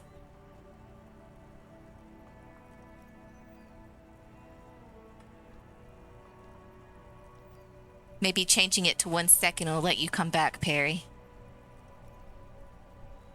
I need to find out how to turn off stream elements. I don't know why. Let me go to my mods. Roles manager. And we're going to find stream elements. We're going to remove that.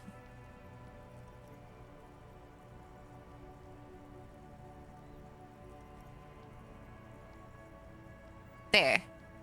There, Perry. You should be free. Stream elements will bully you no longer. I'm so sorry that this happens to you. The body is down, miss. Down? Do you mean the body is finally gone? It's not gone, but it is down. Oh, right. Can you tell me when you've taken him away then? No. Do not report back to this random civilian about anything. Okay, fine. Authority says no. I'm sorry.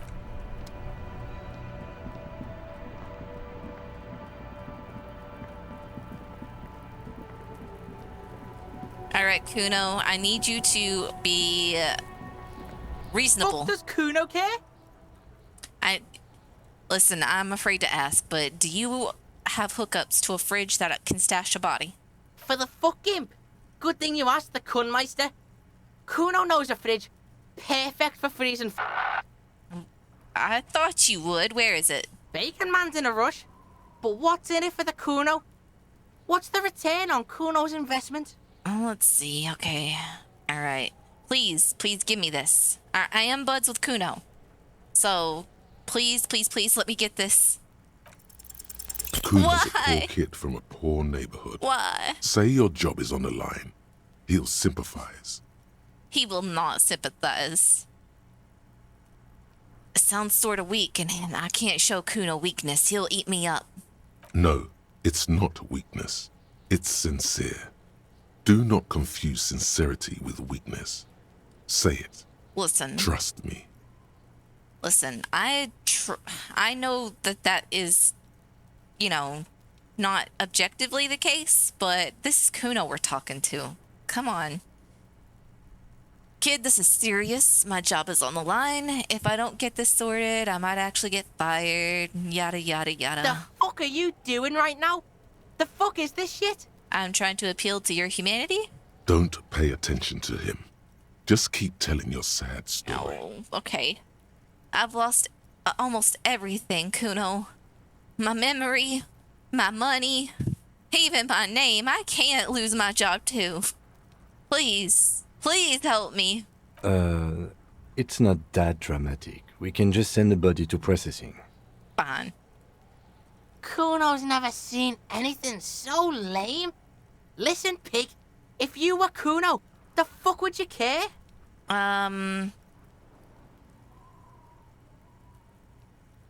Yeah, let's see. Let's see what options we got.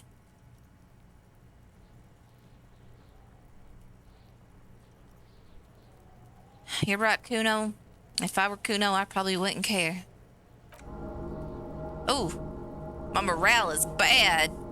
Oof. Oh gosh, I'm gonna die from emotional damage. Despair creeps into you. Uh-oh. Getting fat on your weakness. Uh-oh. Whatever noble intentions you once had as a police officer, Uh-oh. it's eating them all up now. You're still coming up with sentences. That's a step up from total annihilation, right?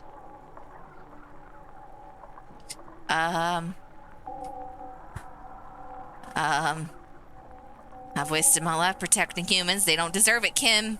You're gonna be the first one on my list. I don't dispute that you have been charged with protecting the people of a particularly challenging district.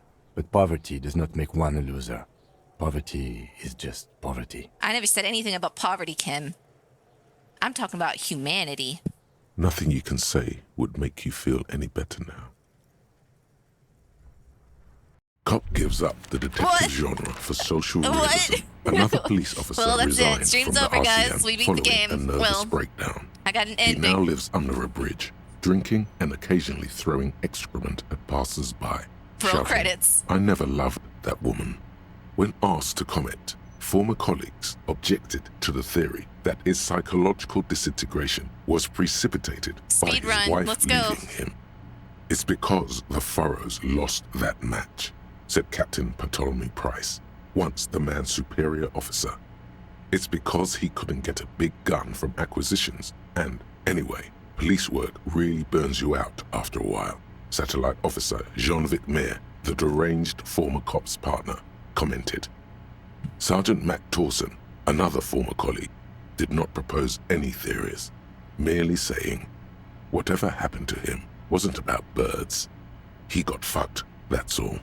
Well, it's been a good game, It says new game! I'm gonna load game and see if I have a recent save. It looks like I do. Oh god. I wasn't expecting to literally get game over from emotional damage, but you know, why not? Okay, it was before I dumped all my points, so actually this might be good. This might be a good thing. Let's go ahead and level up hand-eye coordination to get that maxed out. And then we're gonna go with Inland Empire. Let's accept these changes. All right. The man is the lieutenant adjusts his glasses and takes a deep breath. Oh wait, is this? Okay, good. All right, let's leave. I know I'm not gonna get anywhere with Gart and with Frit. So let's try Kuno again. Actually, no. Does Kuno Hold care? on. Shut up, Kuno. Shut up, Kuno. I don't need to hear you. Do I have any meds that can help me?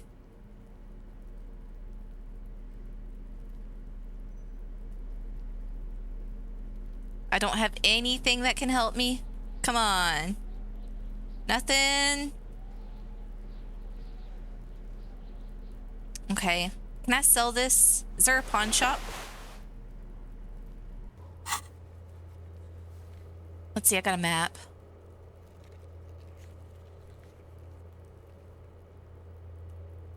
Why was this? Why did this have an excellent? Why? These are all... Okay, maybe that means I can go and try them again since they're not locked. Maybe. I'm not sure. Anyway. Alright, Kuno. Fuck does Kuno care? I need a fridge. For the fuck imp. Good thing you asked the Kuno knows all kinds of shit. Kuno gets around. Well, where can I find this perfect fridge then? Bacon Man's in a rush. But what's in it for the Kuno? Okay, Kuno, What's the return on Kuno's investment? Okay, I really need this, sir. Oh gosh, I'm worried. I've failed almost every even one that I've gotten so far.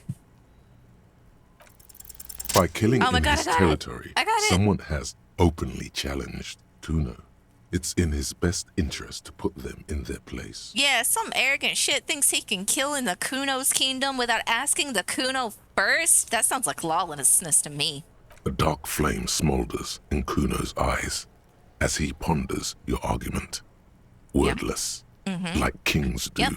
This outlaw's fate is in your hands. Let's make an example of him. Help me locate him using fridge body technology. All right, Kuno hears ya. See that shit house over there?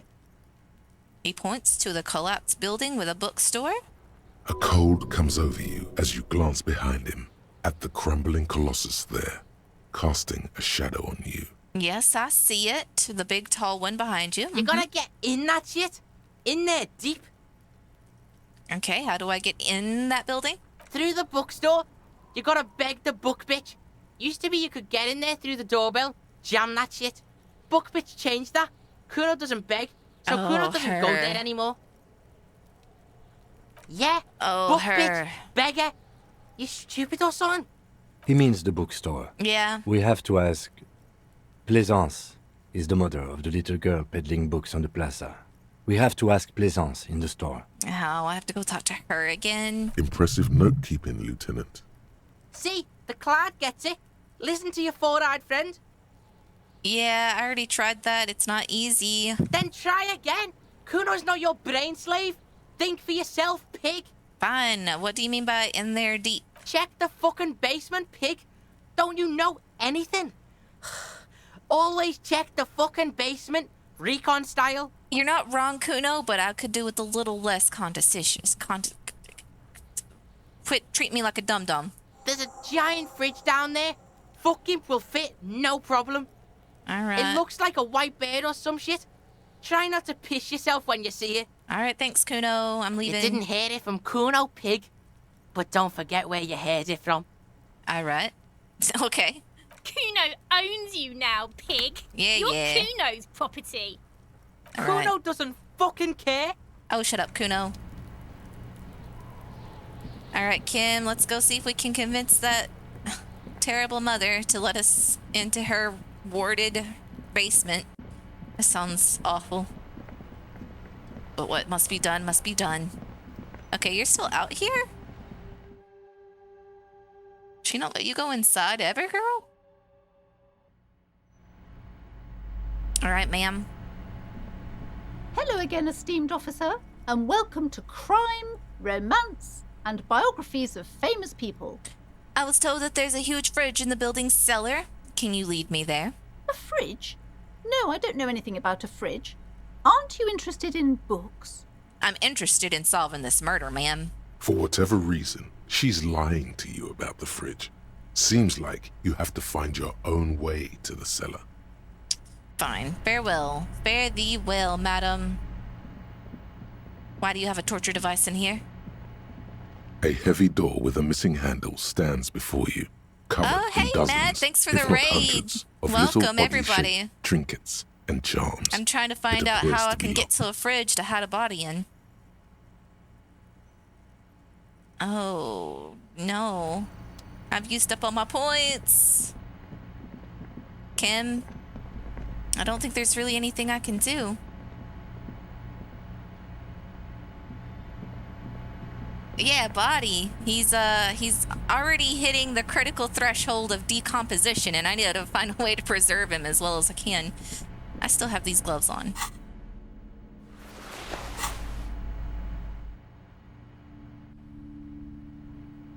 Yeah, I've already gotten one ending. It was a secret ending. It was the emotional damage ending. I died from being talked down to by a little kid. It was embarrassing. I'd like to not talk about it. All right, Kim. I don't think we can get to a fridge. I can't. Okay. We might have to send him for processing. The man is decomposing visibly now. Every hour, he looks less like a creature and more like a pile of intestines. He is, see, like I said, critical threshold of decomposition here. The lieutenant adjusts his glasses and takes a deep breath. All right. Yeah, go get you some grub. Think about delicious intestines. We'll have to bag him and take him away. I'm sorry, Lieutenant. I had a gut feeling there was something else going on with his body, but hopefully the boys in the lab can get it. If you think so, officer, I'm not going to object. We have no way to get to a fridge, and he's decomposing fast. I need a little help for carrying him to the holding pen of my kinema. I'll take it from there. All right. There go those beautiful enamel boots. You will never own the full set now. I don't need his May boots. they rest in processing. All right, then what? It's What are too we late gonna to do? take him into processing today. I'll take him first thing tomorrow. Okay, let's do it. Phew, Kim, today's been a long day, buddy. We punched a little kid in the face. That was the highlight. Then he proceeded to kill me with harsh words. That was the lowlight. I got into a weird talk about race theory with a very muscly man. Man, those so many crazy things that's happened. All right, let's look around, see if there's a pawn shop or something. I got a shirt that I need to sell, and I need money fast. Actually, maybe I can finally get my tie off of the ceiling. You see, guys, I woke up with amnesia. I was gripping an alcoholic beverage in my hand upon my wake into my return of the conscious realm, but I do not believe that I drunk myself into an amnesiac coma or anything. I think that's just pure coincidence. And apparently I'm a cop who needs to solve a murder. Figure out what happened. Let's see. All right, Kim, don't judge my room. I know you've been in here before, but Let's see if I can get this tie. Fan has, or has it been consigned there? Never mind, I still can't get it. We might be stuck here for a while, or I might not have a home for a while. Oh. The door is closed. All right, let's try There knocking. is no answer. Are you not You home? hear the shower being turned on somewhere inside. Oh, playing that A card. tremendous loneliness comes over you. Everybody in the world is doing something without you. That's okay. That's okay. The I door can be is lonely. closed. I'm a lonely, grizzled cop with nothing to lose. Let's leave. Well, okay. Let's look at my tasks. What do I have left to do? That'll happen at 10. All right. Guard has told you some unruly Union men gather in the mess hall. Oh, yeah. I can go and investigate people in the mess hall now.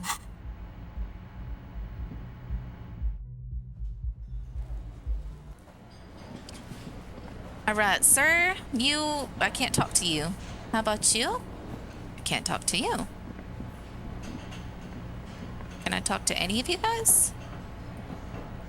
Lena, you got anything new for me? Hello again, sweetie. I'm not gonna beg the old lady for money. Though at some point I might have to. Okay, I can talk to someone here.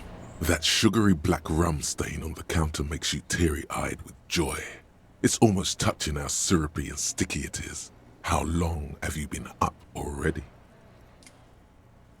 Not now. Oh, excuse me.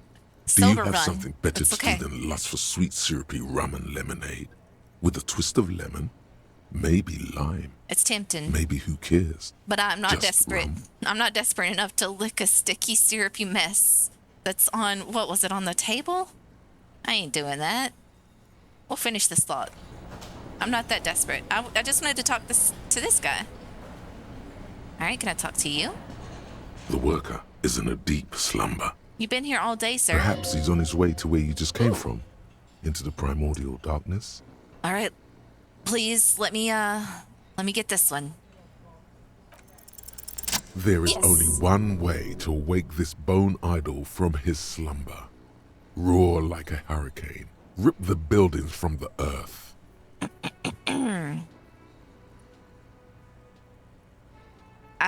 What would a primordial scream sound like? Why the yelling man? I'm sorry. I didn't mean to wake you up. Well, I did, but, not so aggressively. I need you to answer some questions right now. Really? Yes, really. You woke me up for that? Fine. What is it, officer? You sound a little nasally, sir. Are you sick? Officer, even after a rude awakening, this stock worker respects the police. More than they usually do, at least. Good eye. Hold on. Let's see.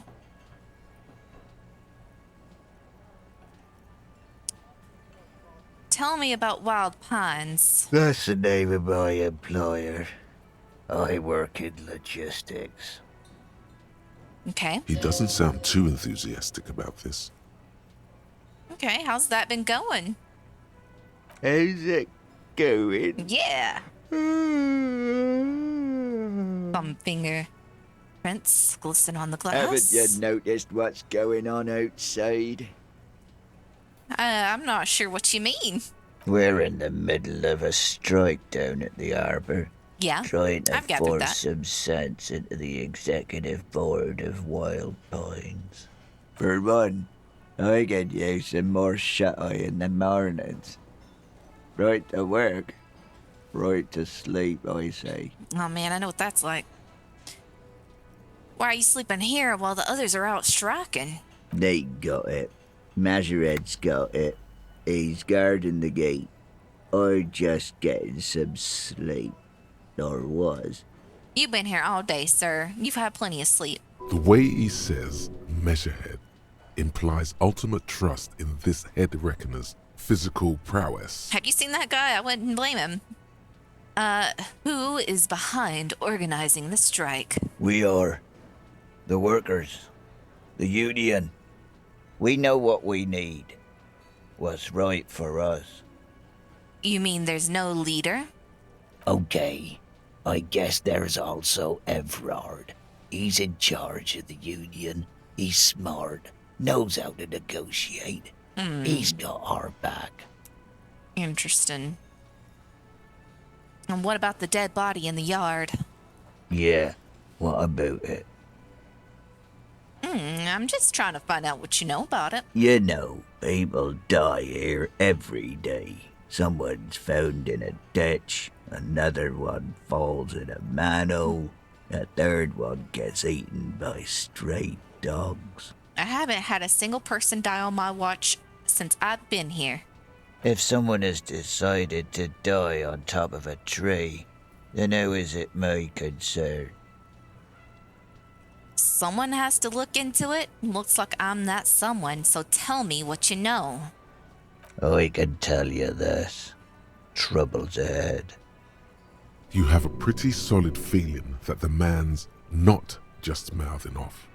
He's strong, but even he has reasons to be cautious here. See? And the trouble is already here, or how else would you call a dead man hanging from a tree? They say your guy was a killer. Your tree man. He has friends. Same as him. Killers. He's a mercenary. There's only one Makes thing sense. they know well. How to wreak havoc. You're saying things might get violent round here? You heard what I said. Draw your own conclusions. That's all I know. And I prefer to keep it this way. Okay. The lieutenant gives you a little nod, then makes a note in his blue notebook. So Union people think he was a killer, he thinks. Even sleepy hair. This doesn't help a lot, but it's something. Good work, detective. Yeah. I mean, we knew he was a mercenary already, and mercenaries are usually paid to kill people or be bodyguards, but sure. Vital info. The dock worker doesn't answer. His head is already back down on the table, in sweet sleep. You are talented. I wish I could go to sleep that fast. Okay. Anyone else? Wow, you already snoring and everything. Let's see. Oh, yeah, I've already looked at this. An aroma of spices, alcohol, and tomato hangs in the air. You see a heavy steel door. You immediately feel drawn to the color. I've looked at this door before I died. It's a door in the back of the kitchen. Why do you care where it leads? Out of duty. We might find something in there. Yes. I suppose it's worth seeing if we can get in. Just to be thorough. As a side investigation. Yeah, mini side Garth investigation. is the person to ask about this. All right. Now let's actually go ask Gart about it. Can I help you? Gart, I saw another thing at the whirling. Another thing. Great. I love those. I love talking to you too, buddy. There is a mysterious blue steel door in the back of the kitchen. Oh, yes, that door, sure. There's nothing mysterious about it. It's just a door. Yeah, Perry, we just stashed it in Kim's truck here. He's gonna send it out to processing. But for now, I'll take pleasure in the fact that it's stinking up his carriage. It's a stick in the mud.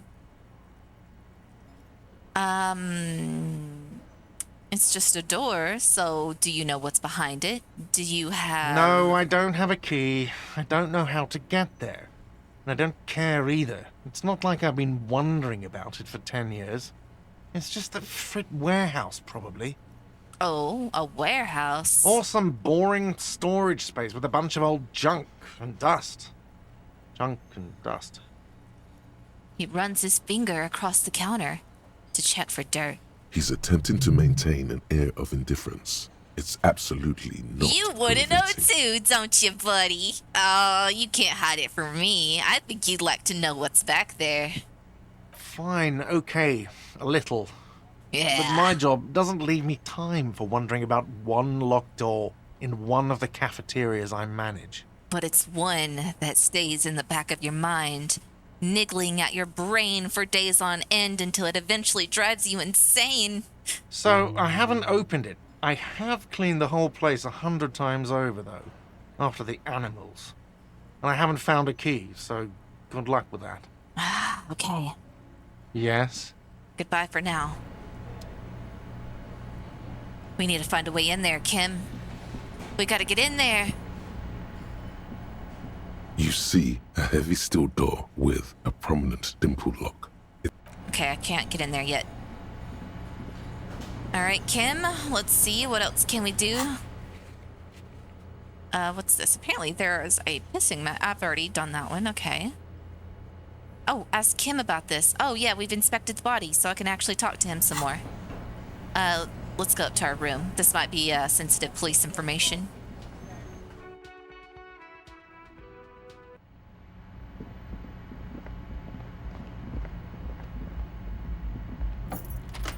Alright, get in here, Kim. I'm gonna shut the door. Alright. Let's talk about some Yes? confidential info. Tell me about the case again. What do you want to know? So, first of all, can we go over the preliminary info again? It's actually been a while. I need to be brushed up. You mean like a brief? Yeah. You want me to brief you again? Yeah. 3 days ago, the RCM emergencies desk received a report about a security guard who was found hanged in Martinez. An anonymous caller said there was a dead body behind the Whirling in Rags hostel cafeteria. The cadaver had been there for 4 days. So 7 days total? No one had come to investigate. During that time, the victim had been stripped of his belongings. The caller did not identify him, but used the word lynching. There is an ongoing labor dispute between the local dock workers and the logistics company Wild Pines. I was told we should approach the death as part of this dispute. Okay. We obviously don't know who the victim was from our initial examination, so... Okay, I've heard enough. Then. It never Was hurts to there be anything reminded. else you wanted to know? So, yeah, actually, now that we've inspected the scene, I want to know more about this pissing competition you mentioned. What's there to say? It's just stupidity. But what kind of stupidity? You know, what The kind? cop kind. Our precincts can't decide if Martinez is part of Jamrock or the Industrial Harbor. Yours or mine, as if we somehow own parts of the city. Typical street gang mentality. So we've let the Union make a mockery of law enforcement here. And now it's come to its natural conclusion. Ah, so this is the struggle over who runs Martinet? Well, sort of. It's less a matter of who gets to police Martinez than who has to. It's an orphan district, in other words. I think the dispatch desk just told both our stations about the hanging. There was quite the brouhaha at the 57th, I can tell you that. Time to settle it, they said. Cop off. But I assure you, I am not their finest or toughest, with 102 cases solved. What I am is least interested in a pissing competition. No nonsense, Kim. I can respect that, but you still need to lighten up a bit. So he volunteered to represent the 57th, but not out of competitiveness. On the contrary. Did you volunteer to spoil it? Yes. Oh. I am an unrepentant spoil sport.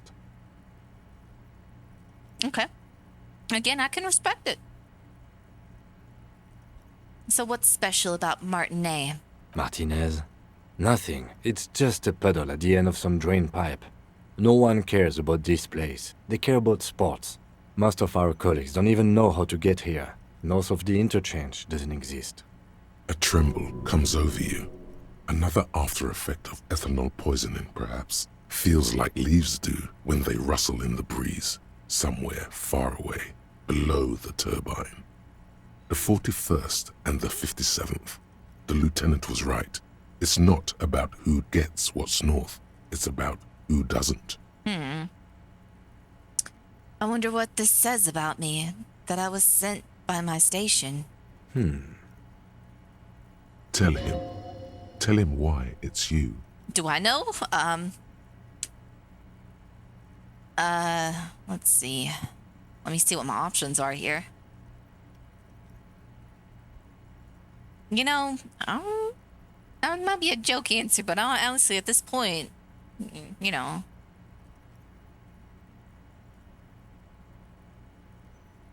There can only be one conclusion. I am the finest cop we have. A hero. Actually, no, I mean, they hate me, so obviously that's it. But maybe they hate me because they're jealous.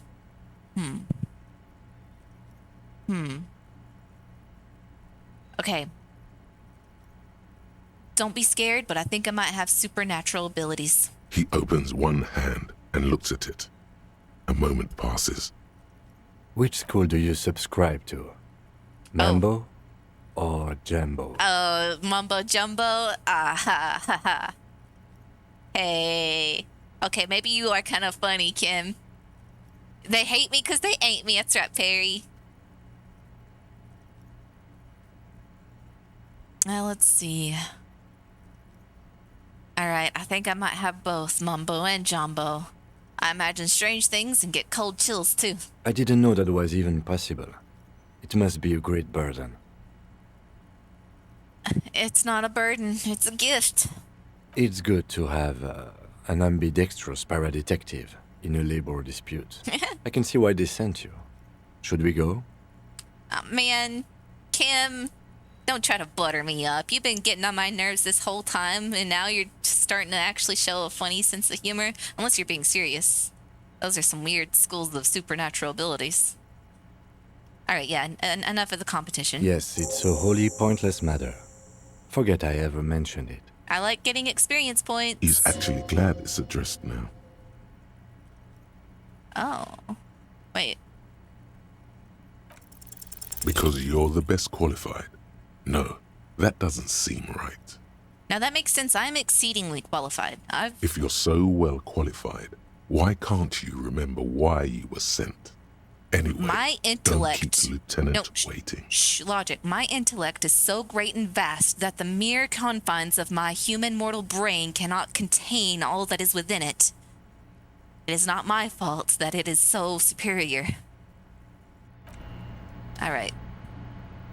Let's get out of here. Let me open the door. Let me go look in the mirror, because, you know, I haven't looked in the mirror. A mirror hangs on the bathroom wall. In it, your face, adorned with the expression. I have no chance on any of these. Let's try it. Like the rest of you, it comes from a bad place somewhere in the past. That's all you know for now. It's too late. Like an image on film. The expression belongs to your primary motor cortex. It would take a minor neurological miracle for you to cease producing it. Hold on. I can't. Okay, yeah, leave the mirror for now. I can just equip these? I didn't think I could. A mirror hangs on the bathroom wall. In it, the chain cutters slip out of your hands as you attempt to twist the faucet into place. Well, you know one thing for sure. You've probably never been a plumber. Probably not. Well, maybe I should walk around with these chain cutters in my hand the whole time. Maybe it'll be a good intimidation tactic. I know I wouldn't want to mess with a man who's just casually carrying around chain cutters.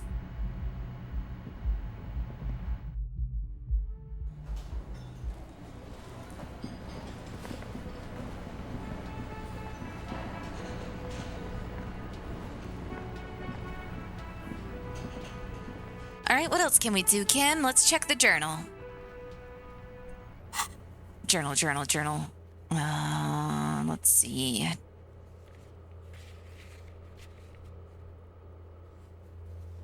I've already done all this.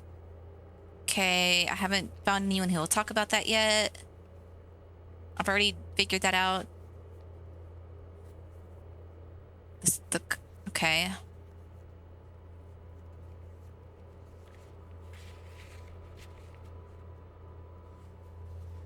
Lena encouraged you to ask others to explain the world around you. Oh gosh, I don't want to talk to Evrart though. He's kind of a manipulative jerk.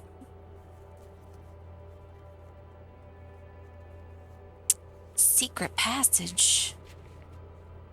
Well, it's time to explore. Also, ma'am, that body is gone. You don't need to worry about it no more. Hello again, officer. Like, gone? It's not in the yard anymore. You're fine. In heaven? Sure. Thank you, officer. Looks like I'll get mint in the ground by April. Alright, I gotta run. Now you can get back to work, ma'am. Madam. Let's see. Are you still open? You are.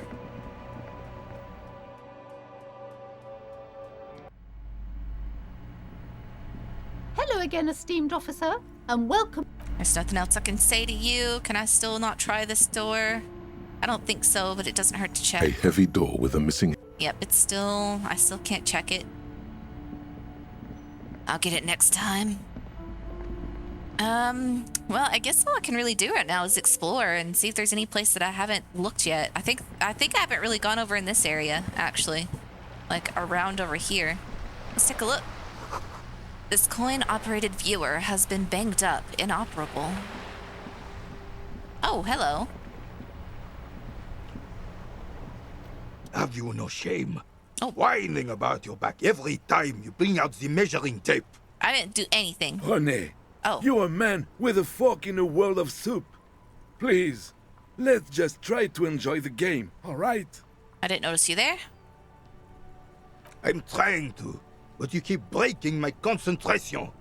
You're old. I can see that. We're both old. Now stop grabbing your ass like it's a girl. These manly men are playing balls. This is a ball game. Gotcha. Grab a ball and play it. Don't ask questions. I'm not gonna. Shoot first. Ask questions. Yeah, alright, I got this. Ball time. That's the spirit. Oh, Don't ooh, even waste your breath that. asking about the game. I swear, if I They miss wouldn't this know one, anyway. I'm quitting the game. They're way past their prime. Actually, no, let's get the best chance I can. Let's observe them first. See?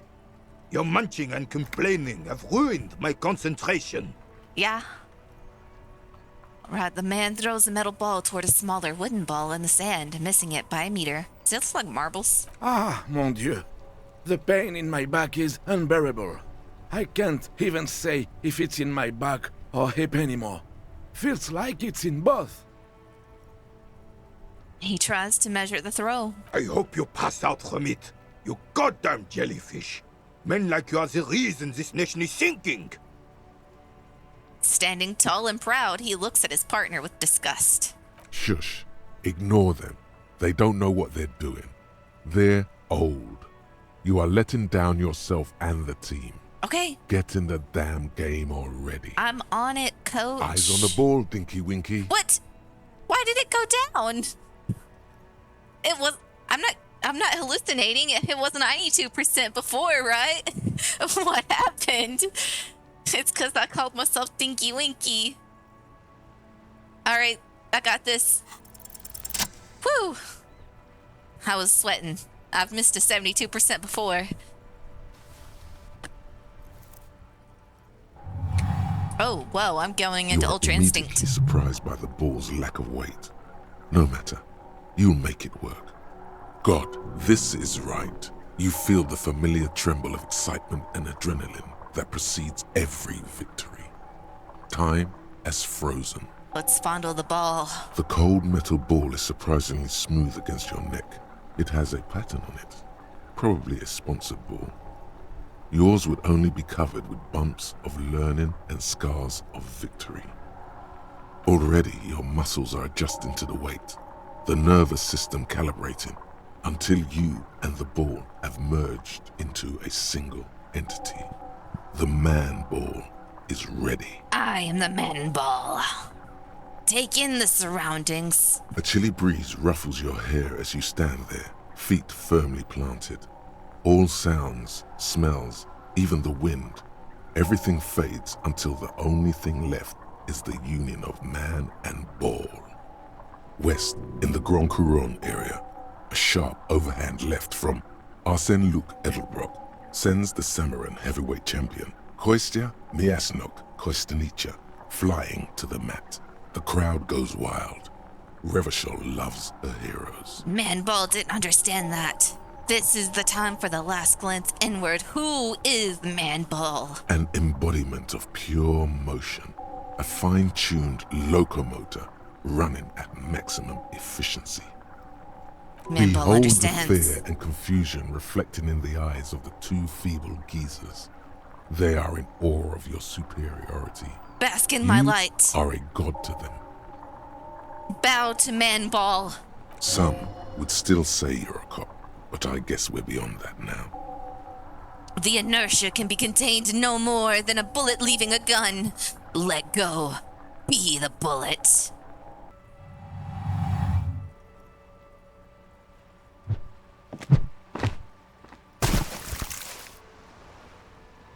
This wasn't shot put, was it?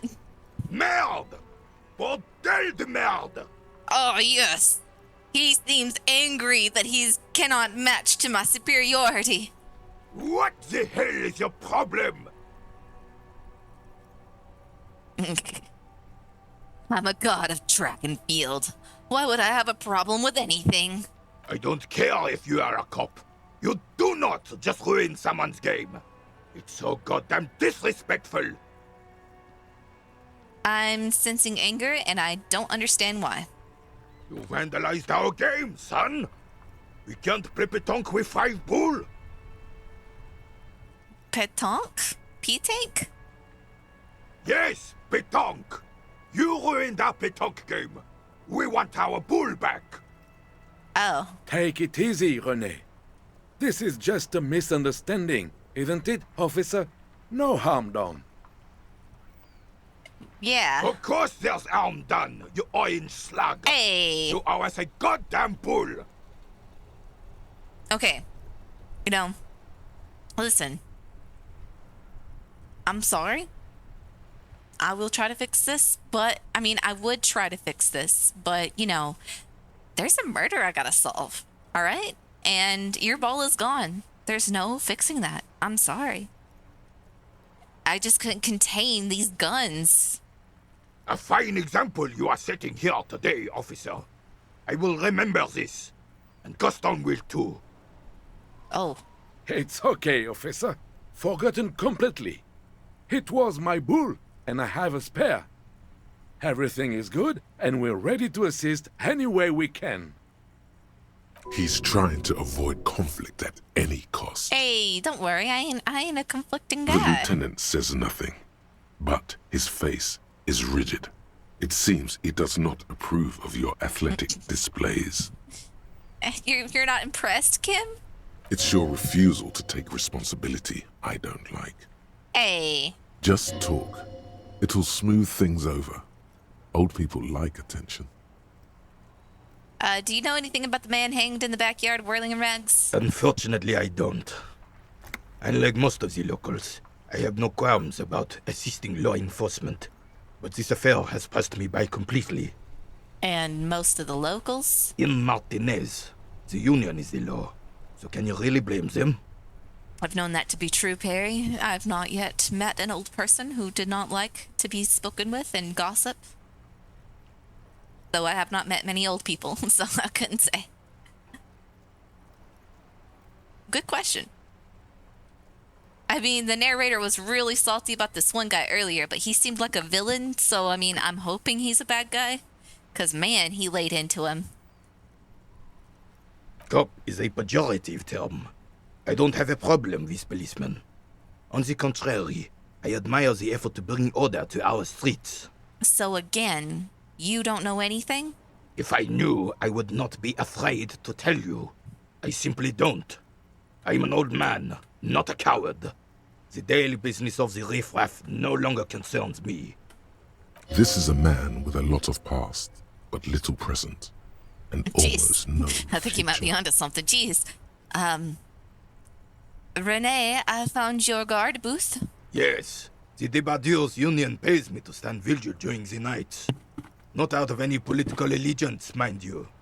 I'm an old man. Don't sleep more than a few hours every night anyway, and money is tight. He feels like he has to justify himself for some reason. You must have seen something on the night of the murder. Your booth looks right into the yard. Yes, it does. Unfortunately, I wasn't working that night. Been on a 2-week leave since last Monday. Huh, so who was working your shift that night? No one. The booth has been unmanned since last Monday. There's no other guard. It's just me. No one has been guarding the container yard since last Monday. Yes. It's not actually an issue. I mean... I think it might be an issue, Renee. Look, officer. The container yard doesn't actually need a guardsman. Never had one before, René. Monsieur Claire had that booth built specially for him. It's mostly decorative. So it doesn't matter if you're there or not? The possibility of someone being in there is enough to discourage any ill-minded individuals. Except for the ones who know there's no one in there because they employ the guard who went on a 2-week leave. Evrard created this job for René because he knows the Royal Carabinier's pension of honor and PTSD isn't something a man can live off. A decorated Kingsman collecting tear reflects bad on the whole neighborhood. His words.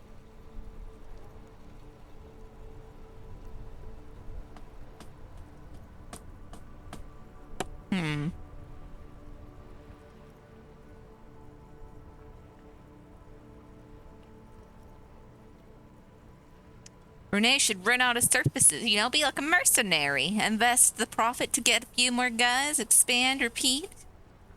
Yeah. It is very suspicious that you were sent on a 2-week leave, but it's not letting me explore that. Can we conclude the topic of my guard booth now? No, He's not going to become an entrepreneur. Oh.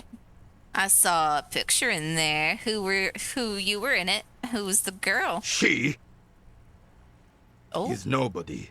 Oh. This is none of your concern. Oh. I refuse to discuss my private affairs with the RCM.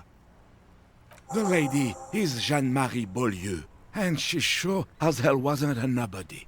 Oh. Gaston, you've been so helpful. I guess I can't really explain or explore Miss Jeanne-Marie. I can't? Yes. Okay. Yes. Like I said, it would be up anyway, so might as well keep an eye out. It keeps my senses sharp. Actually, can I explore that if I click into it again? I'm an old man. Don't sleep. He feels like he has to justify himself for some reason. Okay, yeah, I can probably go back. Yes, it does. There we go. Unfortunately, I wasn't working that night. Been on a 2-week leave Have since fun, last DJ. Monday. Thanks for stopping by and hanging out. Hold on, why were you on a leave? It's a private matter.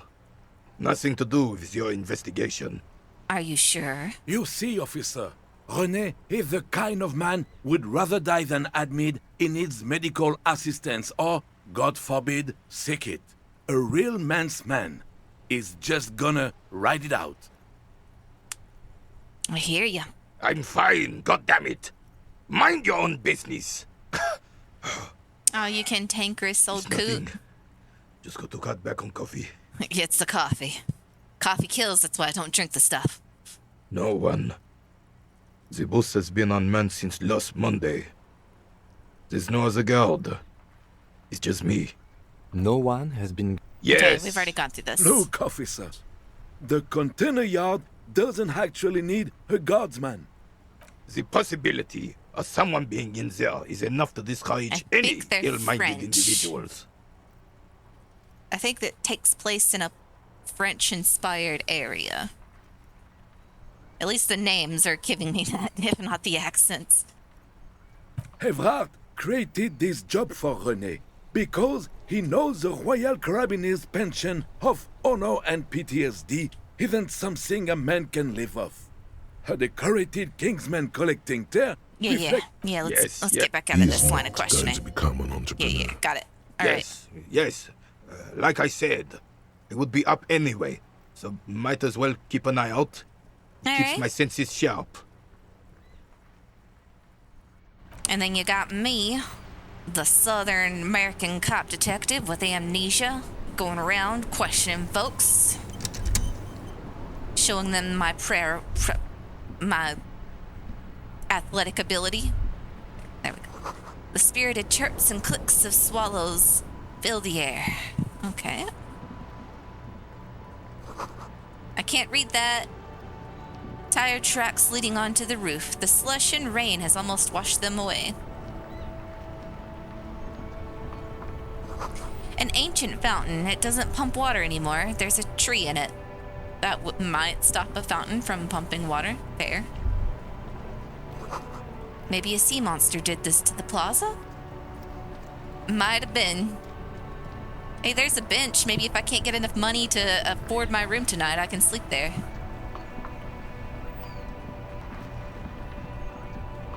Alright, have I been down here? I don't think I have. There are clothes inside. Cheap second-hand clothes, smelling of strangers' body odors. You didn't have to add the stranger's body odors? I wasn't uncomfortable before. Don't be shy. These are premium class clothes. Good quality fabrics, best retro design. Save the economy with your style, officer. Let's browse through You the box. find your hands deep in tattered and faded garments made from weird polyester blends that make your body itch and sweat in all the wrong places. You really don't have to be so descriptive about this. I'm serious. Economical, but also trendy. Look first-hand, buy second-hand. Keep the economy moving. Yeah, let's see. Let's try to find something worth salvaging from the pile of rags. Something cold I'm gonna roll. raises your hand. Synthetic and sleek, a windbreaker. Surf, it says, but also wind, summer, 100% waterproof, and sport. All in different typefaces. Practical, and yet it may deaden your senses to the world around you. Possibly because of the awful typeface. Yeah, of course. Awful Good typeface choice, does officer. that. Mega sporty. And it's only $4.50 for you, sir. It gives me plus on shivers, or on composure, but not shivers. Hold on. What do I got right now? Plus, I think I like mine. I think I got what I have right now better. So we'll just keep it. Can I talk to you? You see a Samaran street vendor surrounded by a motley assemblage of goods. When he realizes you're looking at him, his face breaks into a wide, welcoming grin. The name Sileng is embroidered over his breast pocket. Happy shopping, officer. Everything's cool here. What's so cool? Everything's cool. The goods are cool. The customers are cool. The place is cool. And one more thing, officer. Yeah? From out on the bay, a cool wind gathers. It sweeps into the city, tugging at the textiles hanging around the stand. Some distance away, the sound of a tin can clattering across the street can be heard. You're very cool. Oh. Bang, bang, bang, bang. You think I'm cool? Oh, yes. You got style. You got personal style. You know what you like. Ah, okay. Okay. I see what you're doing. You're buttering me You up. like premium menswear. Look around and browse. Everything looks cool on a guy like you. Take your time. I need money. Give me money. Start Oh my with a god, I little got it. confidence, Whoa. then work your way That was an up from 8% there. chance. Oh, This man. is about business, remember. Hold on. I wasn't thinking I would make it this far. You seem like a really successful entrepreneur. Would you like to support a member of the local police force? Oh, okay. But why, officer? Think of it as an investment. An investment? Yeah. What kind of investment? You see, it's an investment in me, a highly experimental human being. My risk-reward ratio is insane, my guy. I guess it can't be any riskier than speculating in exotic derivatives. How much are we talking about here? I'm gonna go for the middle ground. I'm not gonna ask for the high number. I'm not gonna ask for the low number. You know what they say, start out high and work your way down to what you actually want. So 10 real, please. 10 real is a you gave it bargain to for me. that kind of investment. Yeah, you boy. got it, my man. Thanks. Where you from, Sealung? Me? It's a boring story, officer. Who cares about the past? I'm all business now. All reversal. Sounds good. Well, I don't need to know your backstory. I like your style, officer. All right, I'll look around. Thanks for the money. I'll come back for you tomorrow. Maybe you'll forget about this little investment. Sign you up for the subscription service. A helpline to the company that controls the drawbridge. Oh, I might need to use that at some point.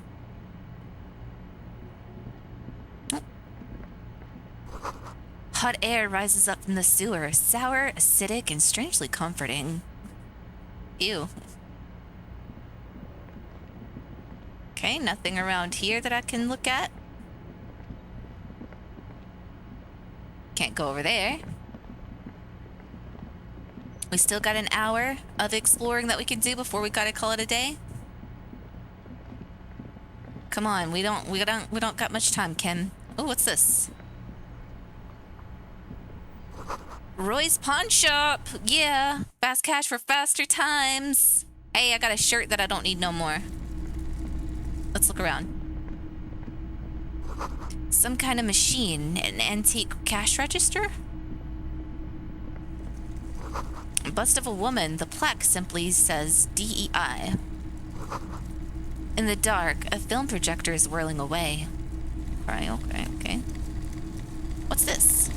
You see rows of toy soldiers guarding the rest of the trinkets displayed on the table. Some on horseback, others in rags, others yet in bright blue uniforms. All are stern and unyielding in their duty. Try to find something pretty and cool here, then use it to win her back. What? Win her back? Yes. Buy something nice. A figurine.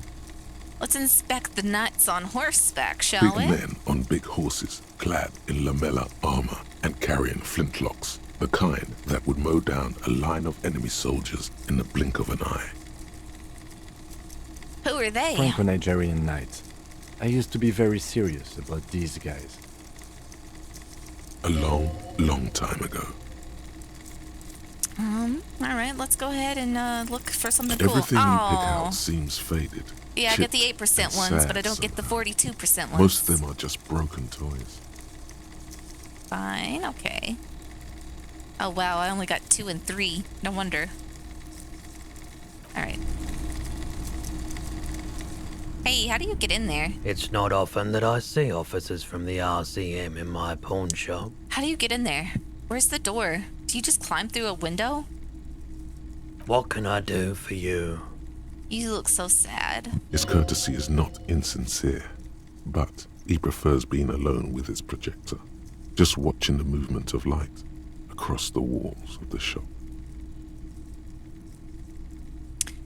Now that the RCM is here, tell me, have you had any trouble lately? I haven't had any problems myself, though some of my customers have complained about inconsistent law enforcement.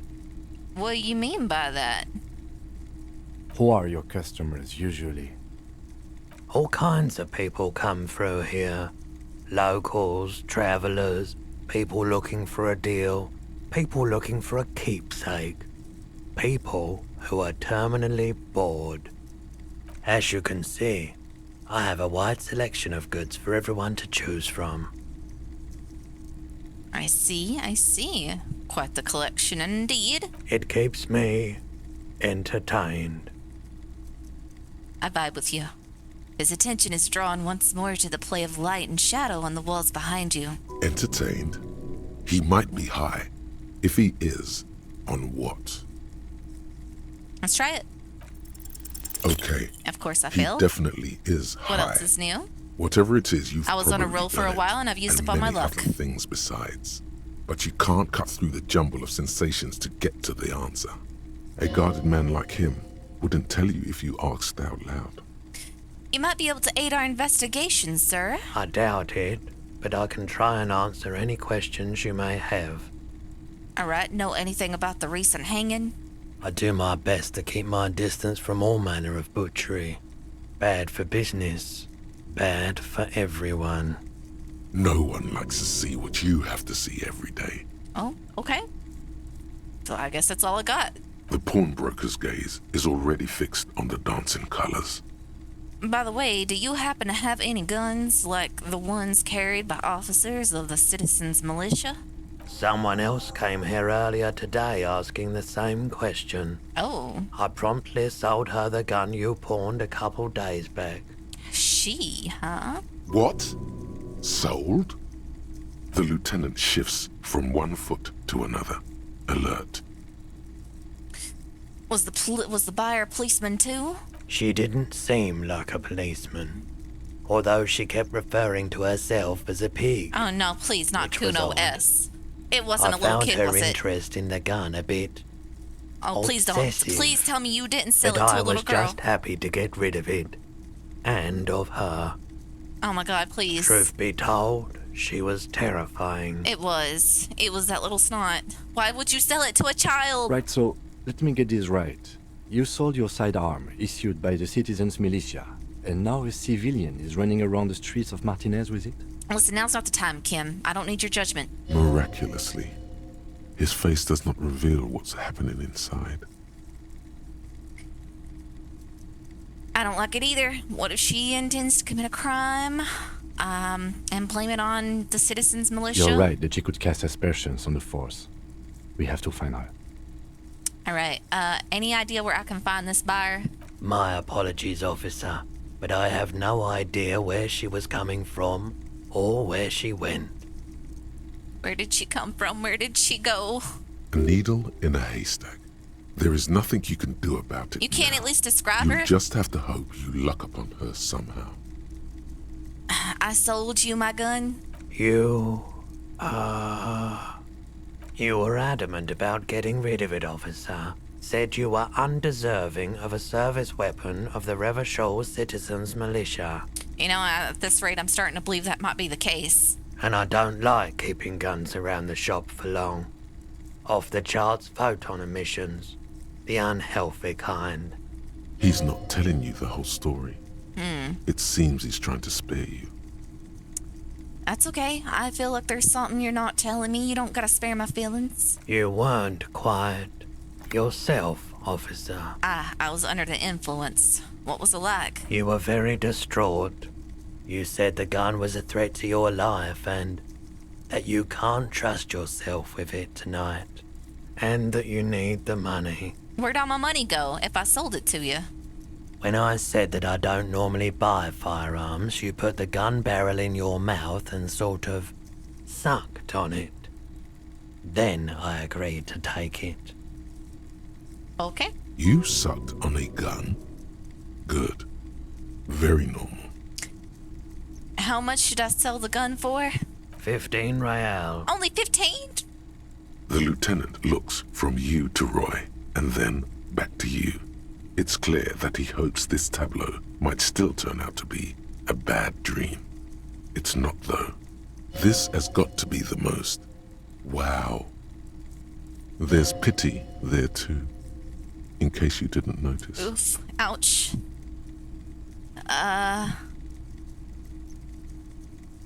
I'm not saying The light anything. swirls in his face and glasses. He doesn't know what to say At either. least now I know how I lost my sidearm. Let's talk about something else, Of please. course. I guess there's something I'd like Let to me sell. have a look. I'd like to sell my clothes. I'm not purchasing any more clothing at the moment. What?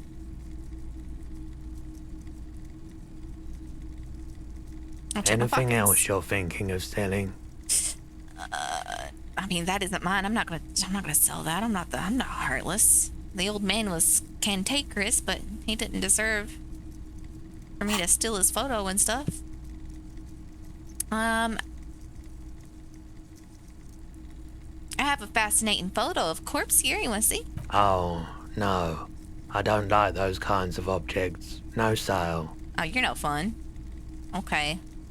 Do you know what the tattoos mean? Aphotic paths, counter-radiance networks, anti-magnetism. It's darkness.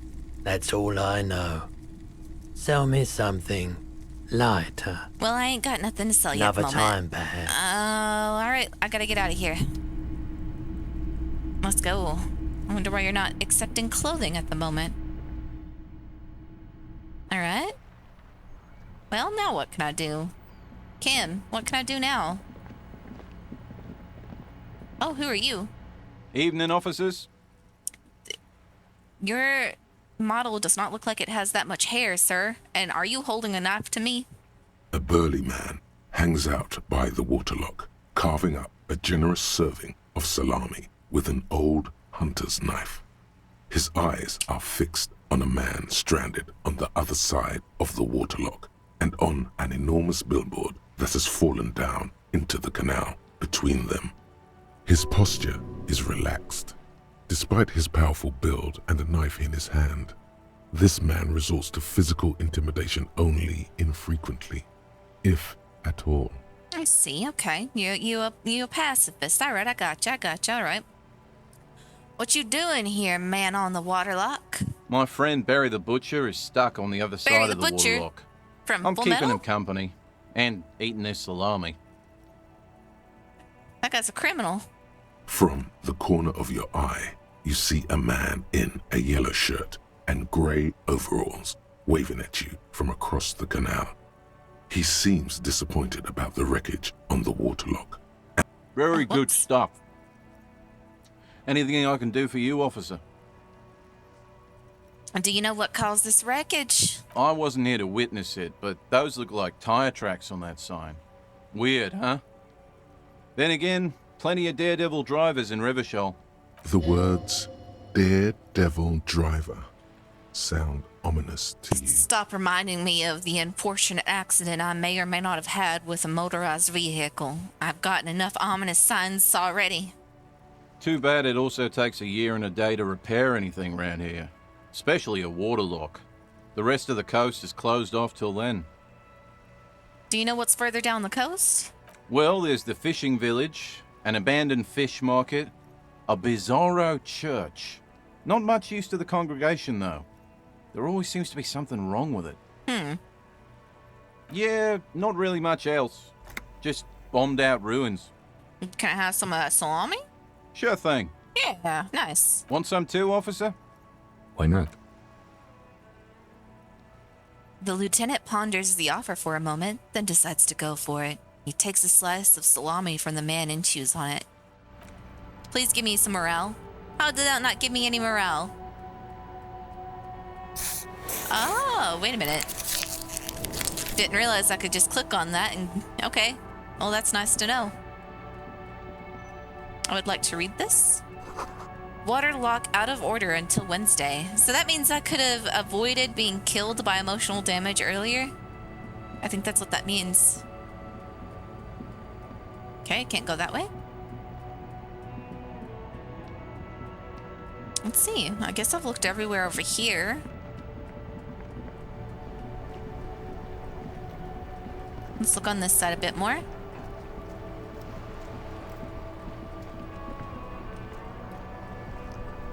Enormous bulls worthy of a real man. Yeah, that's me. Oh, hold on. Oh, hey, the girl's gone back in. Oh, she's closed. Okay, fine.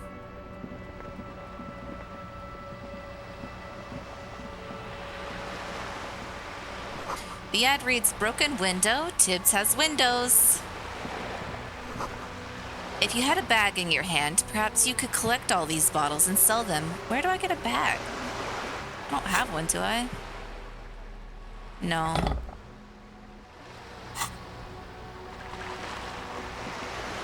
This coin-operated viewer is facing south.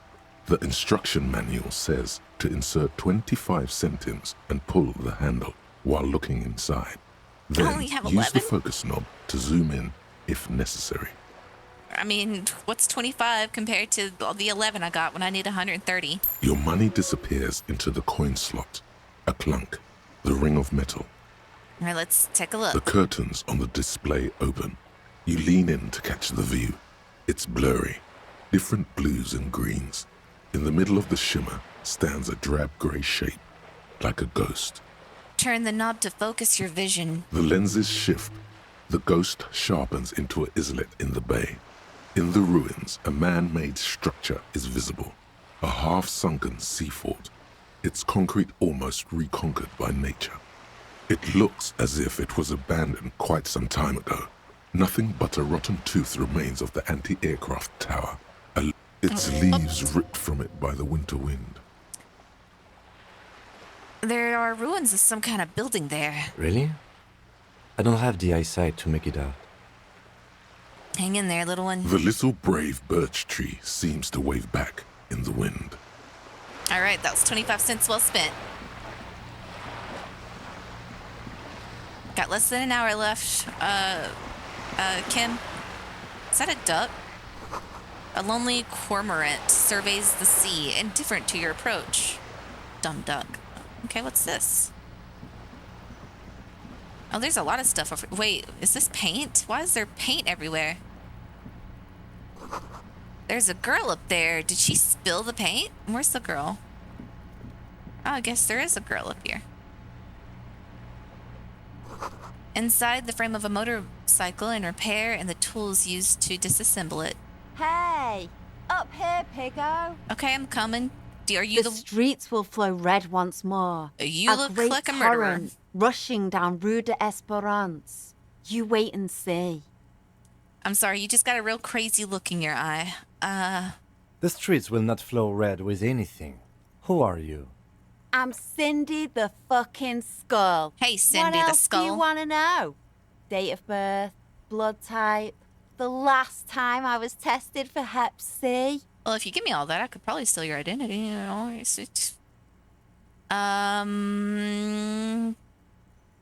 Let's start with your blood type and go from there. Go where? Accosting a minor? Oh, I didn't know she was... Listen how am to I your supposed to know how partner, old she is? Pigman. Keep your grubby hooves off little old ladies. All right, let's see. You keep looking off to the side. What you looking at? The lieutenant furrows his brow at another one of your eccentricisms. That's not what it says. Oh, wait, that's not what it says. I'll try to... Okay. She nods disdainfully towards the woman performing maintenance on the boat dock next to the pier. Hatred, disgust. It's difficult to tell which of the two is more present in her girlish features. You don't like whoever that is? The woman on the boat does not notice her staring. That is on her. Someone's jeez. got to keep an eye on her. Who is she? Probably the Wild Pines rep. We should talk to her. She's a professional negotiator, though. I have the feeling she will be very cooperative while telling us nothing. Oh, so she's like a politician. I gotcha, okay. You should take the lead. Ask her unexpected questions, you know? Do your thing. Don't be afraid to get a bit wacky. Oh, Kim. Throwing her off is our best bet. Oh, you've given me free reign. Oh, you don't know what you've signed up for. Good idea, piggies. Run along now. Fuck her shit up good. Impound that boat while you're at it. I'd like to watch her swim back to us on. Well, first, can you tell me what you're doing to the wall? Can't you tell? I'm painting it? painting a beautiful mural, an aereo graffitio visible from low orbit. I haven't really started it yet. I'm waiting for the right words. I see.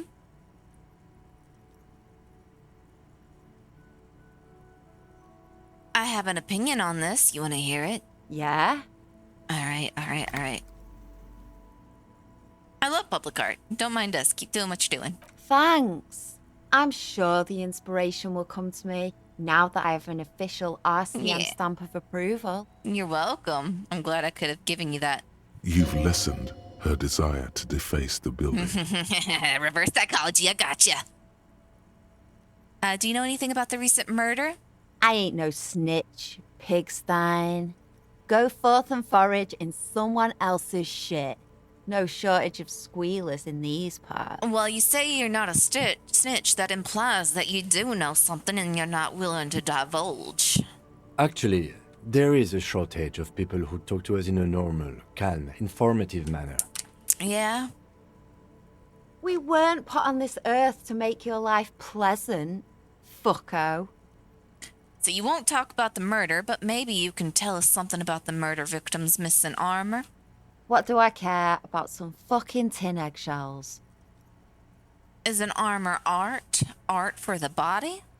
Ugh, alright. Sad piggy. I'll give you this one. I saw a little girl in the fishing village running around with military-grade handwear. Looked cute as hell. If you haven't been there, the village is a shithole down the coast from the main plaza. Have a good time. Got it. Piggy, I have no idea why I just told you that. Why you look You sad? look like a shaggy dog left in the rain for too long.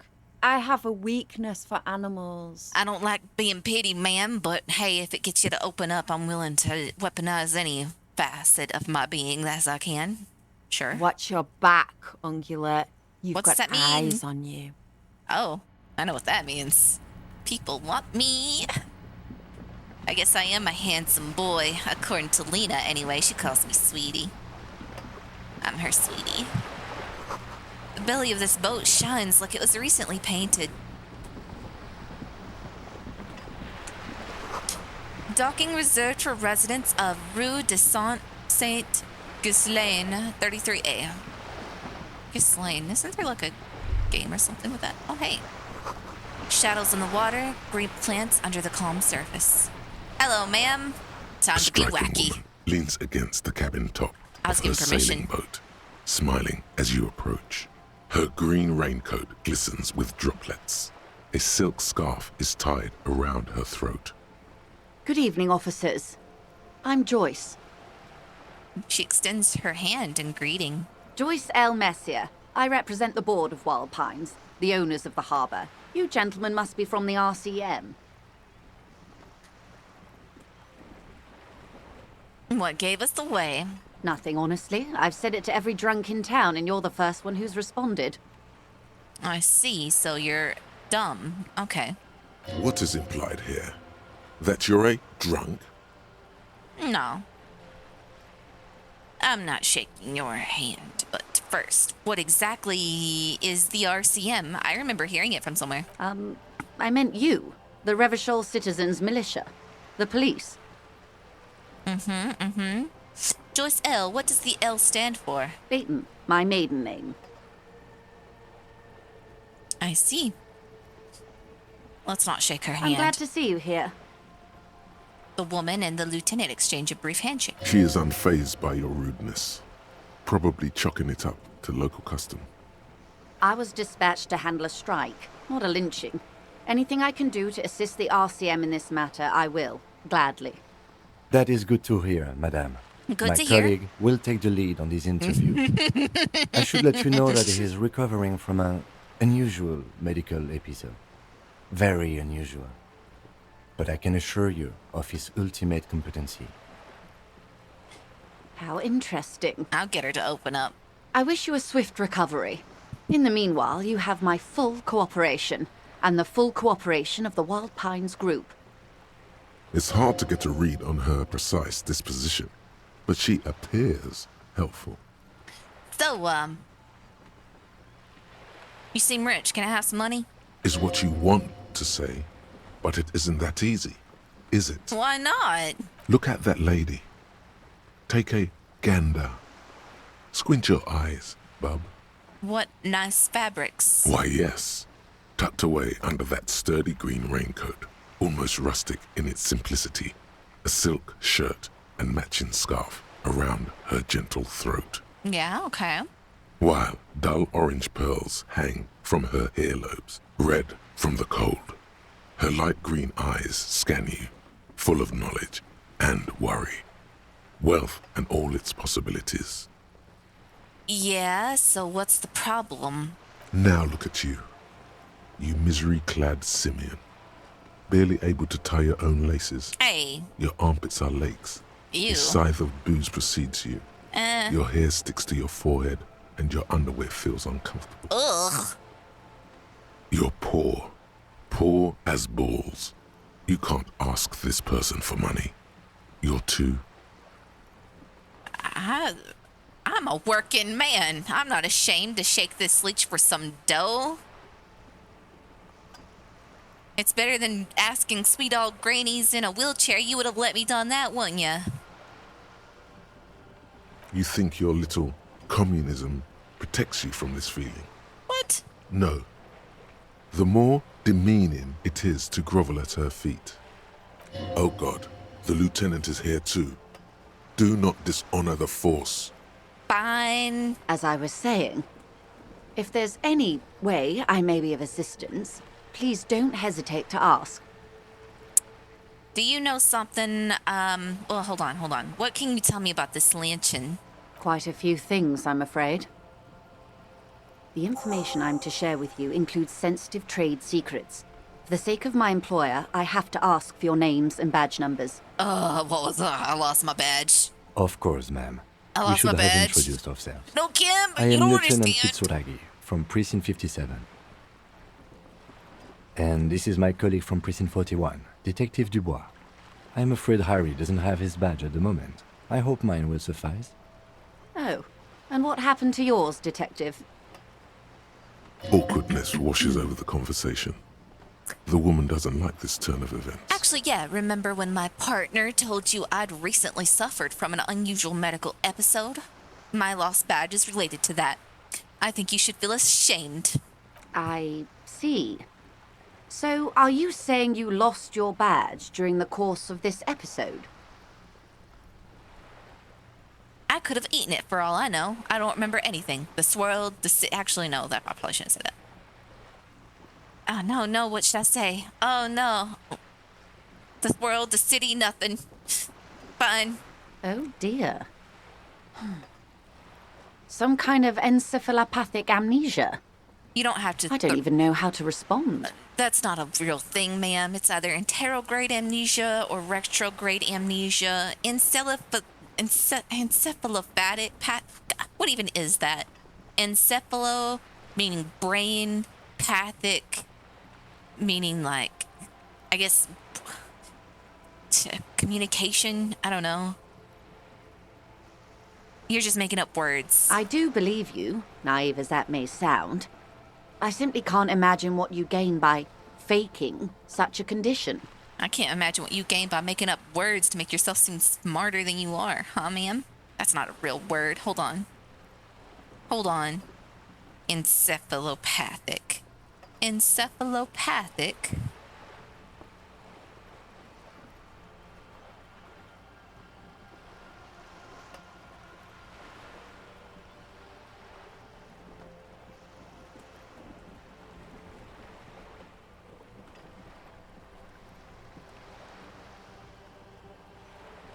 Well, I guess I give you a point there, but it was kind of redundant. It just generally means a disorder or disease of the brain, so you're basically just being redundant, ma'am.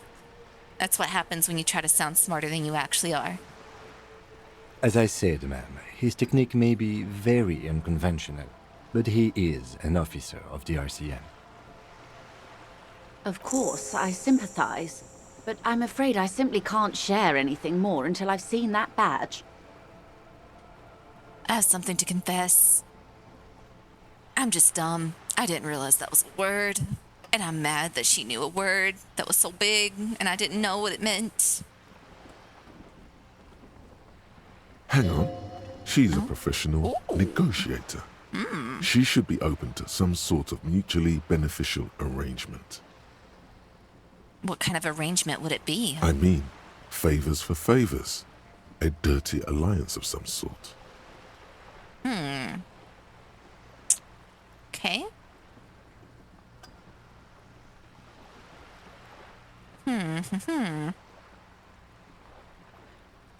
Doesn't hurt to pump more into my suggestive abilities, right? Actually, is it as high as it'll go?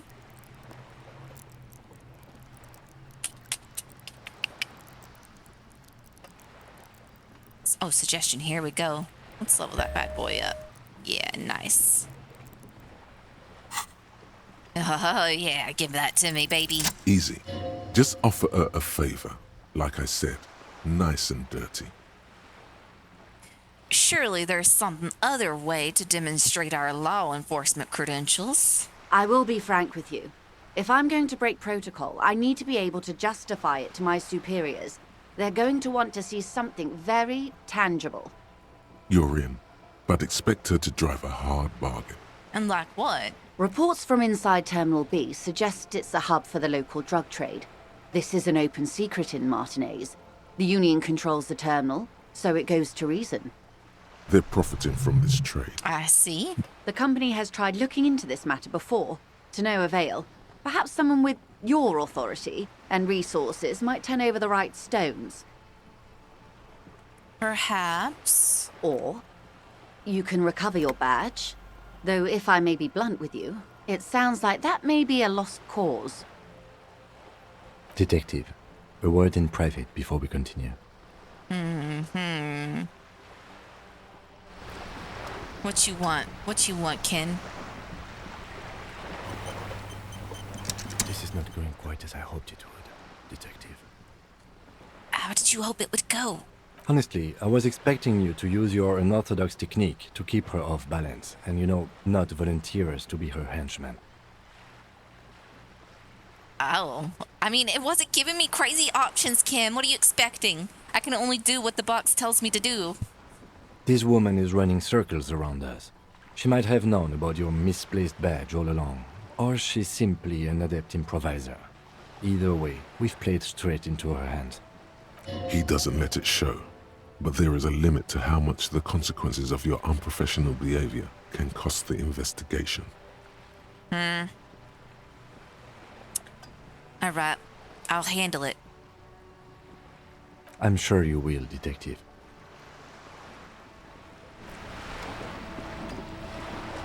You're back.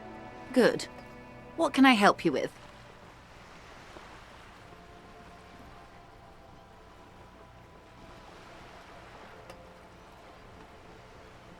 You seem smart. I need someone to give me a lowdown on this, reality we're in. This reality? The aim is to gain a deeper understanding. Let's see.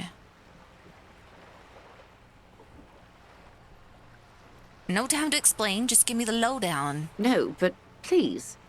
A little context. We're not in such a hurry. Okay, by learning about the world, I hope to learn more about myself. A sort of spiritual quest. Something of ancient Ilmaran origin. Yes, a spirit quest sounds like the thing I'm on. You will find him a big fan of the ancient ways. It's part of his condition. Nothing wrong with ancient ways. Our modern ones aren't necessarily better. Ask away, officer. I'll help however I can. All right, you're in. Oh, that was Begin easy. with the first one. You'll appear worldly. Okay, where are we? We're in Martinez, baby. And what is Martinez? Martinez is a district of Revachol. A very small district tucked away near the industrial harbour, north of the 881 and Jamrock. You would be excused for not knowing about it. Unimportant, they say. Forgotten, even. Shelled to smithereens during the Revolution. It has its charms, just not this time of year. All right.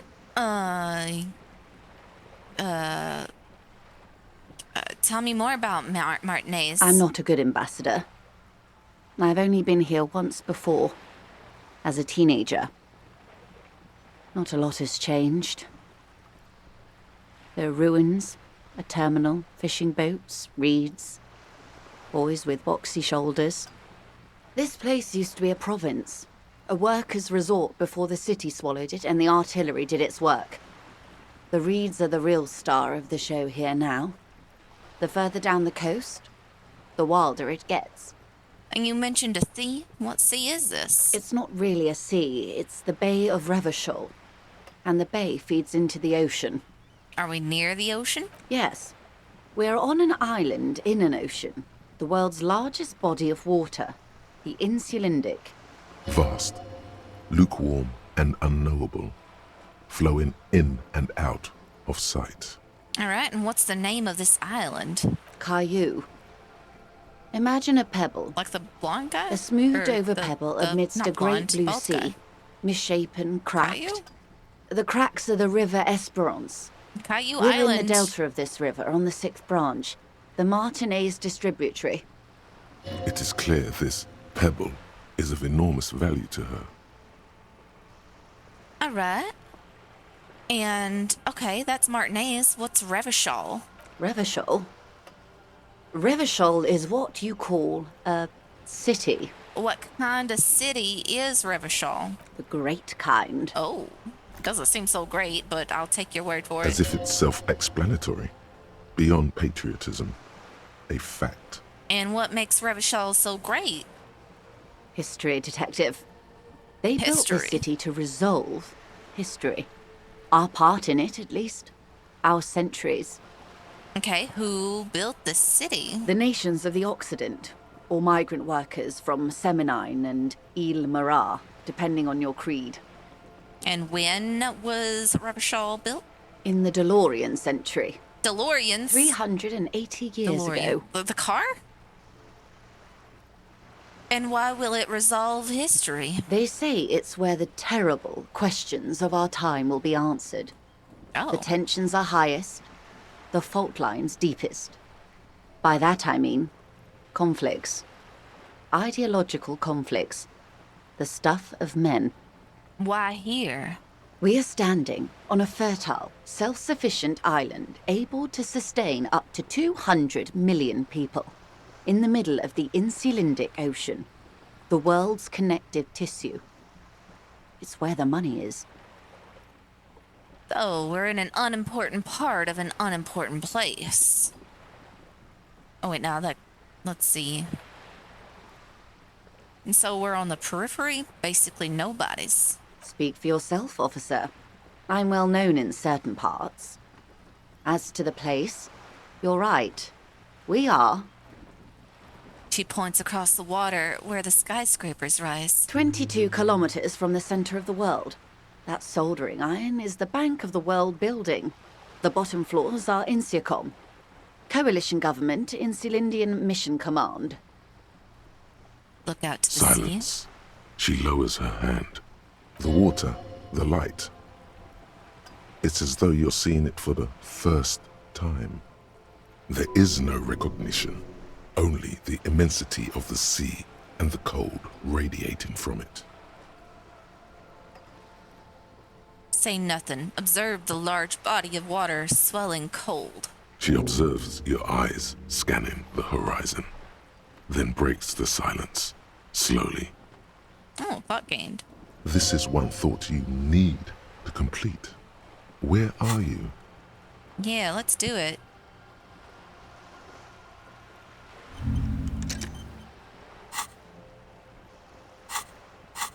Was there something else you wanted to know? I remember something about a lowdown. Welcome, a mother trucking unicorn.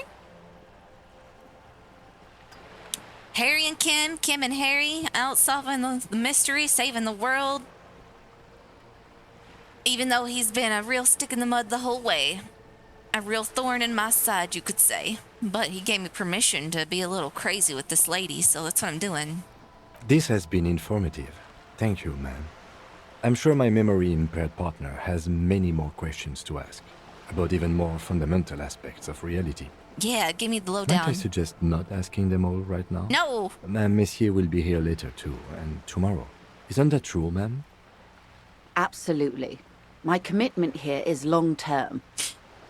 But I want to know everything now, Kim. That is understandable, but perhaps it's better not to eat all your candy at once. I didn't realize you were my mother, Kim. Indeed. I'm always at your service. Okay, hold on. While I'm here, let me go ahead and try this. It remains a mystery what you mean by this something close.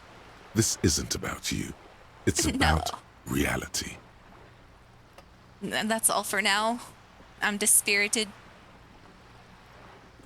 Glad to have been of assistance. The little that I know.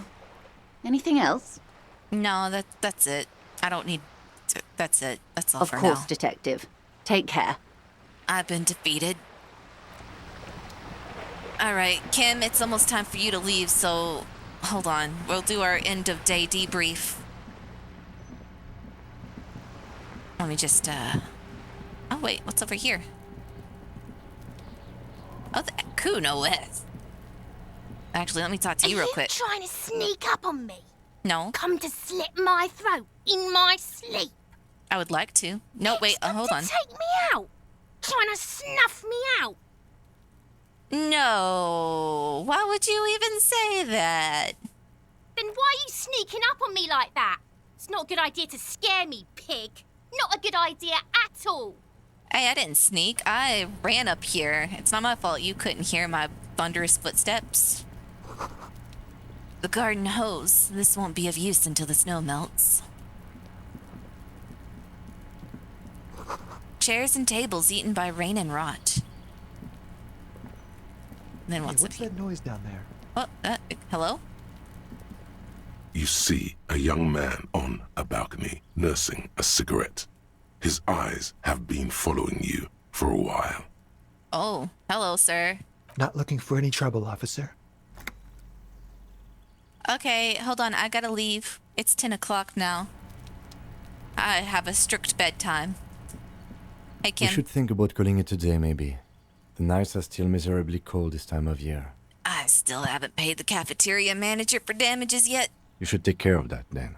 I don't have the money. Let's talk to him anyway. An officer of the RCM shouldn't be sleeping in the street. We'll figure something out.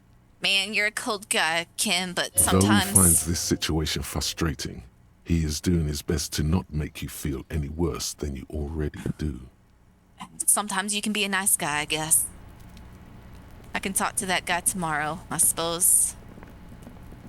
I think that's the door that Mr. Edward wants me to open up for him. But for now, I need to get out of here and go to the cafeteria.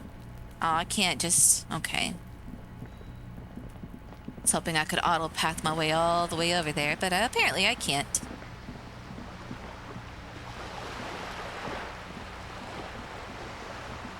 Kim, as much as I find you irritating, you know, because you've been just stubbing my toe, basically, this entire time, I do think we make a pretty good duo. You did that autopsy for me. Let's go talk to Gart. Hey, Lena. Can I help you? So, about that money I owe... Yes. Have you got it? I was wondering if we could come to some sort of an arrangement for tonight. Does that arrangement include you paying me what we already agreed you owe me?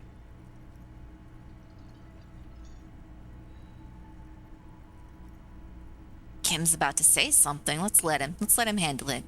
Let's see if you can... I'm gonna give you a chance, Kim, and see if you pull through. I understand your predicament as the manager. However... Besides, Gart doesn't hate you, so... I feel I must remind you that we are here to conduct an important investigation that also affects your business. Forgive me for saying this, but your colleague seems more committed to drinking, and... He shrinks back a bit under the lieutenant's severe gaze. Kim, you got the look. Okay. I mean no offense. It's really nothing personal. I just have to protect the interests of this establishment. I still have my key, you know. Good luck trying to use it. Ah, geez, okay. All the locks have an electronic component. They have to be unlocked down here with a master key before your guest key will open the lock. Gart, come on. I'm a changed man. This conversation isn't going anywhere, is it? Not until you bring me the money. Listen, Gart, buddy, Okay. pal. I might have something in my motor carriage we can use when you're done here. Oh? I really didn't want to resort to this. The man is thinking. I don't know if I'm gonna stay in your motor carriage. We kind of got a body in there. Kim? Oh, Lieutenant, we're done here. Well, off to the corpse car. The putrid potpourri of Revachol. Okay.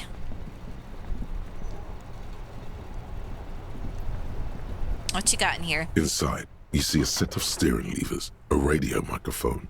I have something here we could sell. Look in the back, in the suspect transport enclosure. Oh no. Transport enclosure. Regular people just call it the cage. Look in the suspect transport enclosure. Kim, you don't have to sell The something cage for at me. the back of the motor carriage looks rather Buddy. uncomfortable. 4 shiny hubcaps are stacked against the seat. Their silver edges sparkle in the dark. I confiscated these 4 a little while back. We can take them to the pawn shop down by the Martinez Canal. What are these things? There are spinner hubcaps, frivolous things you put on your wheels. When the wheels come to a stop, the caps keep on spinning. There's no real use for them, it's just for vanity. But you like your motor carriage, A Kim. vanity he wouldn't mind. What do you mean by confiscated them? A couple of weeks ago, I stopped a young man for going slower than the speed of traffic. Turns out he was some coalition official's son and high. Ah. So you took his spinners, buddy. I get it. I would have confiscated them too. That they are. I was going to take them into evidence, but they weren't necessary for conviction. He never asked for them back. And, did you want to put these spinners on your machine? No, that would be silly. I don't know why I kept them. It doesn't matter. I couldn't put them on this MC anyway. A cop with spinners. That would be outrageous. Yeah, outrageously cool. He flashes a smile, barely visible in the dark. Dude. I'm sorry you had to sell them because of me. As I said, they are useless anyway. I should have remembered I have these earlier. But thank you. Alright, I appreciate your help, man. The lieutenant nods as you take the spinners. Alright. Hey, so we've been monitoring you internally, and now we know your Copo type. No, you don't. What are capo types? Yes. Guess what's yours? I bet I am some sort of weapon cop. Did you see my shot put skills earlier? No, you're the sorry cop. No, I have not The cop apologized who's for sorriest. anything. Let's make it official then, shall we? No. Huge lack of enthusiasm going on in here. Okay, so,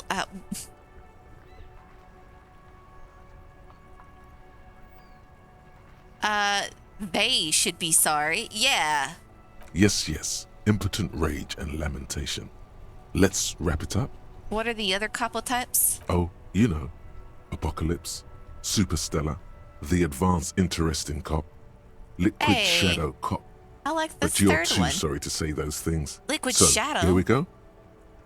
Excuse me, actually, I'm not sorry. No, you don't. Come on. You'll be back to saying sorry in 2 minutes. No, I'm... Stop wasting time and begin the repentance. Listen, the only time I've apologized was to Kim here, because he's really sticking his neck out for a brother. Come on. I'm really not sorry. Wow. Okay. Yeah. Fuck off. Yeah. Maybe we were wrong about you. Whoever you are. Yes, you were. How about I'm the sorry cop? You're sorry.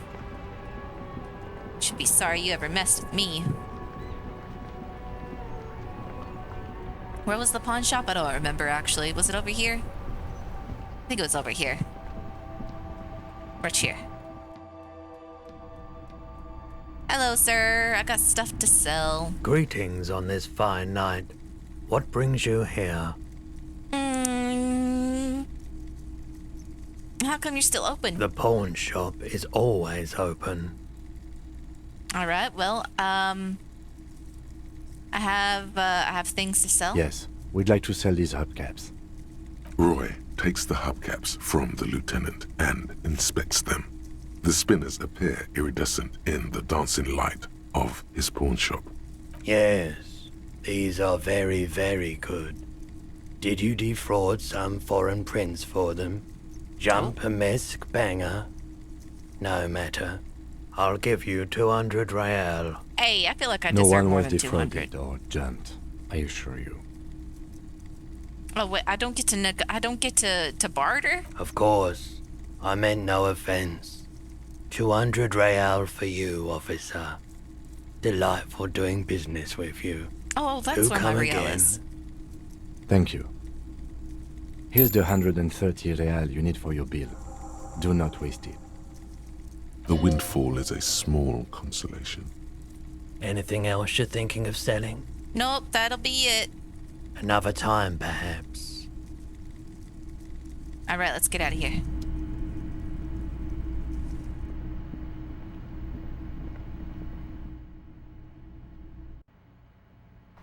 Oh wait, hold on. I got something in my bag. That must have been the hubcaps.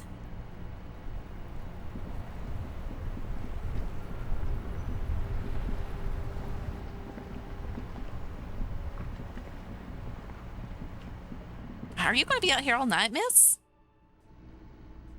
Okay, Gort. I'm telling you, I'm going to pay this. I'm not going to be happy about it. And trust me, I'm Can going I to make help sure you? that karma finds its way to you. Yes. Have you... Well?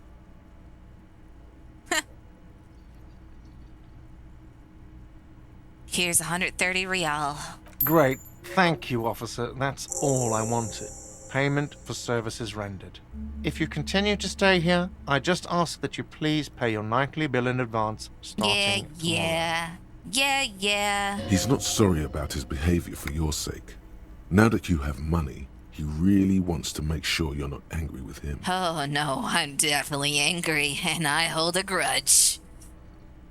The electronic lock to your room has been disabled till 9 p.m. tomorrow. Please pay for each night in advance starting tomorrow. What if I just stay in 20 my real room? per night.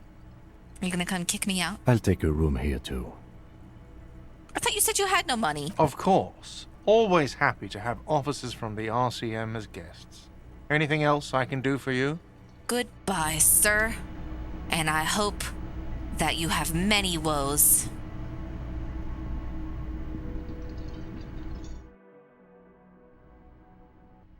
Where are you gonna stay?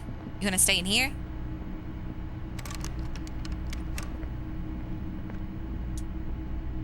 This is the door to the room you redecorated. Good night, Lieutenant. Just a moment. You had some questions earlier. I believe. did. And besides, we should discuss our progress on the investigation. Let's go out to the balcony. Yeah. Thanks, Kim. I needed a shoulder to cry on. The air outside is brisk. The lieutenant is silent for a moment. He listens to the traffic hum. Then, Where shall we begin? We should talk about the investigation first. I didn't know you were a smoker, Kim. But I also remember you wanting to discuss the RCM. Yeah, I didn't know you smoked, buddy. I have a cigarette every night when I go over my notes. It's something of a ritual. oh man, he looks so devastatingly cool with that cigarette. Coach, calm down, Harry. Okay? Calm down. How did you get to be so cool, Kim? Oh, You whoops, mean I slipped this? out. Whoops. This isn't Yeah. cool. It's an unnecessary trial of will and unhealthy. Keeping the habit within the parameters he's given himself takes a lot of focus. It would be easier to simply quit. Right then, the debrief. It's been a long and eventful day. How do you think that today went? Well, we inspected the victim's body, so that's good. It was not easily approachable in that state, but we did it. Our inspection could have been more thorough, as it always can, but we have some leads we can follow up on. Then you shot him in the chest, which wasn't ideal, but we did manage to get him down from the tree. So as they say, all's well that ends well. Yeah, I still can't believe I missed that shot. Being sober tends to help with precision. Hey, I was. Anyway, we performed the field autopsy on the victim. We found some things we can really work with. Okay. I still feel like we missed something, but maybe the boys in processing will surprise us. We still have work to do at the crime scene. Now, as for interviews, my list of people to talk to here in Martinez, I mean. Unlike, let's see, that's my forte. Unlike most cuts, I understand how important communication is in our line of work. Very important indeed. Well, we conducted an interview with Everard Clare. Kinda. He wasn't particularly forthcoming with useful information, however. He's a tough cookie. Claire also helped you, how should I say, remember your name? That's What? a relief. Wait, what? No, it was Ebrard who told me my name. It's serviceable, I suppose. I do want a different one. You can look into the process of changing your name after we finish this investigation. We talked to Joyce Messier, but didn't get any information from her. Who is Joyce I again? have a feeling Joyce knows how dangerous the situation really is. We have to get her to talk to us. I don't Above remember who all, that was. Today was exhausting. What's with all the running? That's so we can get You that run a bastard. lot. Is that a standard Precinct 41 practice? You would think with how much drugs and alcohol I've been consuming, I'd be, on the verge of a heart attack, but no, I'm I fit. have a really good theory about why you're running so fast, son. Just you wait until we get up tomorrow. I just don't like to waste time, you know? My mind moves fast. The rest has to try to keep up. It's impressive, especially for a man your age. And in those hills. Am I wearing high heels? Nice shoes, by the way. I like the green. Goes with the orange. Cute. Okay. So what are our powers exactly? The RCM? They're quite limited, actually. The power officers of the Revachol Citizens Militia exercise most frequently is imposing fines of up to 1,000 real for offenses, in accordance with an interdepartmental schedule. 1,000? Why not more? The RCM's primary role is to ensure safety. We are not really supposed to play any part in the economic structure of Revachol. Wouldn't that be an easy power to abuse? Yes, although indirectly, as citizens can always request records from their local station. Officers of the RCM have been known to take bribes of less than the prescribed fine amount. It undermines trust in the RCM. Okay, what else? We can arrest people, of course, but rather than bringing someone in directly, it's preferable to serve a station cold sleep. It prevents confusion and overcrowding. Wait, how can you be so sure that the arrestee will show up? You can't. Those who don't show up become fugitives, though, and have fewer legal rights when they are eventually caught. I see, It's yeah, about power makes sense. projection. Thus far, they seem to mostly show up. When power calls you, you come. But power itself is a fragile trick of perception. I see, and if someone resists? As you may have gathered from the fact that we are expected to carry a record of our kills, like the one in your watermarks, we are permitted to use whatever force is necessary, and strongly admonished not to abuse that power. What happens to the people we convict, Kim? We don't convict. We arrest and send them to coalition government courts Semantics, in you know what I Couvent mean. and La Delta. The prosecution works off our testimonies and records, which is why it's paramount to keep them. Wait, so if I kill someone while on duty, You have to supply compelling evidence for why it was necessary to use lethal force. In these cases, your partner is usually your witness. Not a good position to be in, by the way. Internal Affairs handles these cases thoroughly, by cross-examining you for inconsistencies. It is hard to cover for anyone, which is for the best. all right. And who makes all The these coalition rules? government, and the moral intern more broadly. The RCM was formed by the coalition government to restore order in the international zone after the revolution. So we did. Now we attempt to maintain that order. No more, no less. Or perhaps it is better to say we were allowed to form. It's a point of contention whether the citizens of Revachol or the coalition government founded the RCM. Let's say it was the citizens of Revachol. Be sentimental if you like. Either way, the Moralintern leases us the right to keep the peace in this city, and they will take it away if we misuse it. The Moralintern? What is it? The Moralist International are the world's largest political organization. You know who they are. They have been running this place after the revolution failed. I really don't know. That's how bad it is in here. Okay. They're a union of center-left and center-right parties across the Real Belt. Our coalition government is just one of its many projects. They also run the ICP, EPIS, most intergovernmental organizations in the world. I see. And what do you think of them? The Moralintern are a fact. I try not to have opinions on facts until they change. And it doesn't look like that's about to happen. I see. It is more than that. There's some kind of affection in him. All right. Well, better not to ask. The lieutenant breathes out a chestnut-scented cloud of cigarette smoke and looks at the city he's sworn to guard. I have an Do you? opinion. Let's see.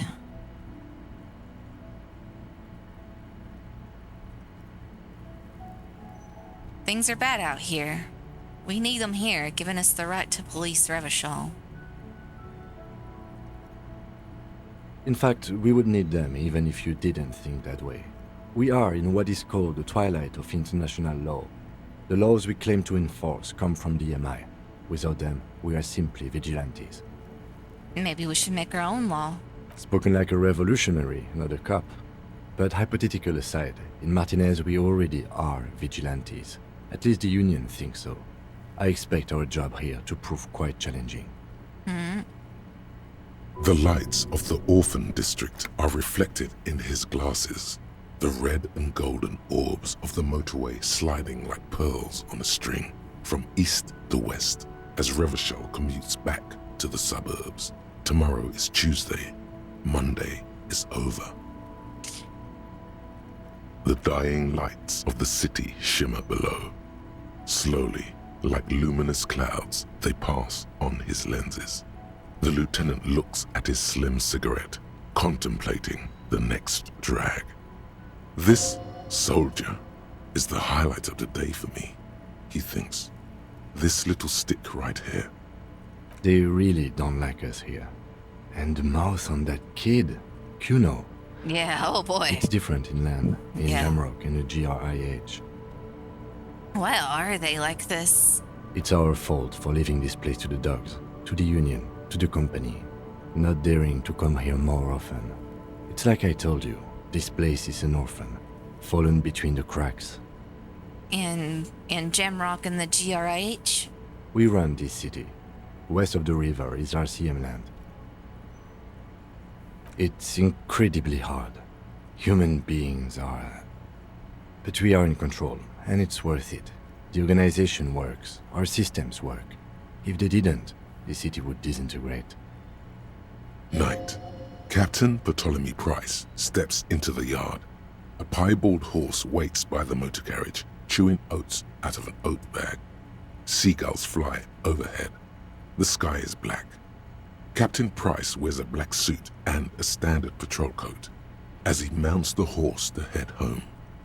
Rows of houses on either side, hunching over the sidewalks, and Precinct 41 with its dome roof growing distant. Around him, the streets are silent. A kid on the corner waves at the captain as he takes the turn on Petition and Main. The horse neighs. The captain nods back. Thanks, kid, he thinks. He's grateful. I hope our investigation will help improve the situation here. At least do some good. Me too. But I wouldn't count on any drastic changes in our lifetimes. Thanks for this, Kim. Yeah, it's getting very cold now. Let's go. Oh, you're gonna ruin your shoes doing that. Nope.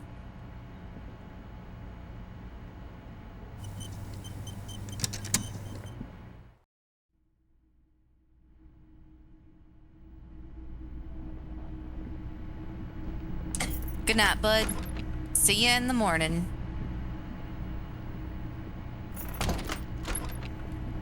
Bye. Alright, and I think with that, I'm actually gonna call that it for Disco Elysium tonight. I do plan on playing more tomorrow, though, so if you want to stick around and check out how far we get there, then we've actually only just finished one day, honestly. There's a lot of time in one day in this game. I thought it would go by a lot faster. But I feel like I made pretty good progress overall. So, with that said, oh, I just noticed that my head follows my little cursor here. I never noticed that.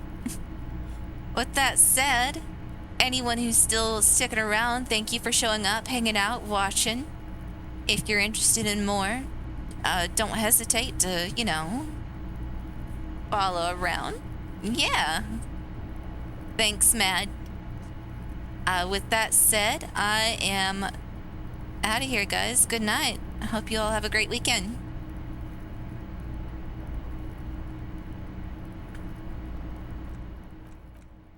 Let me save real quick first.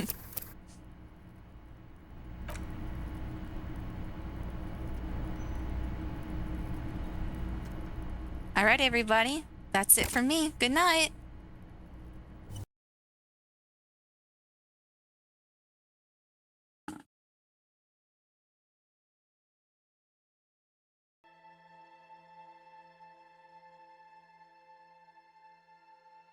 you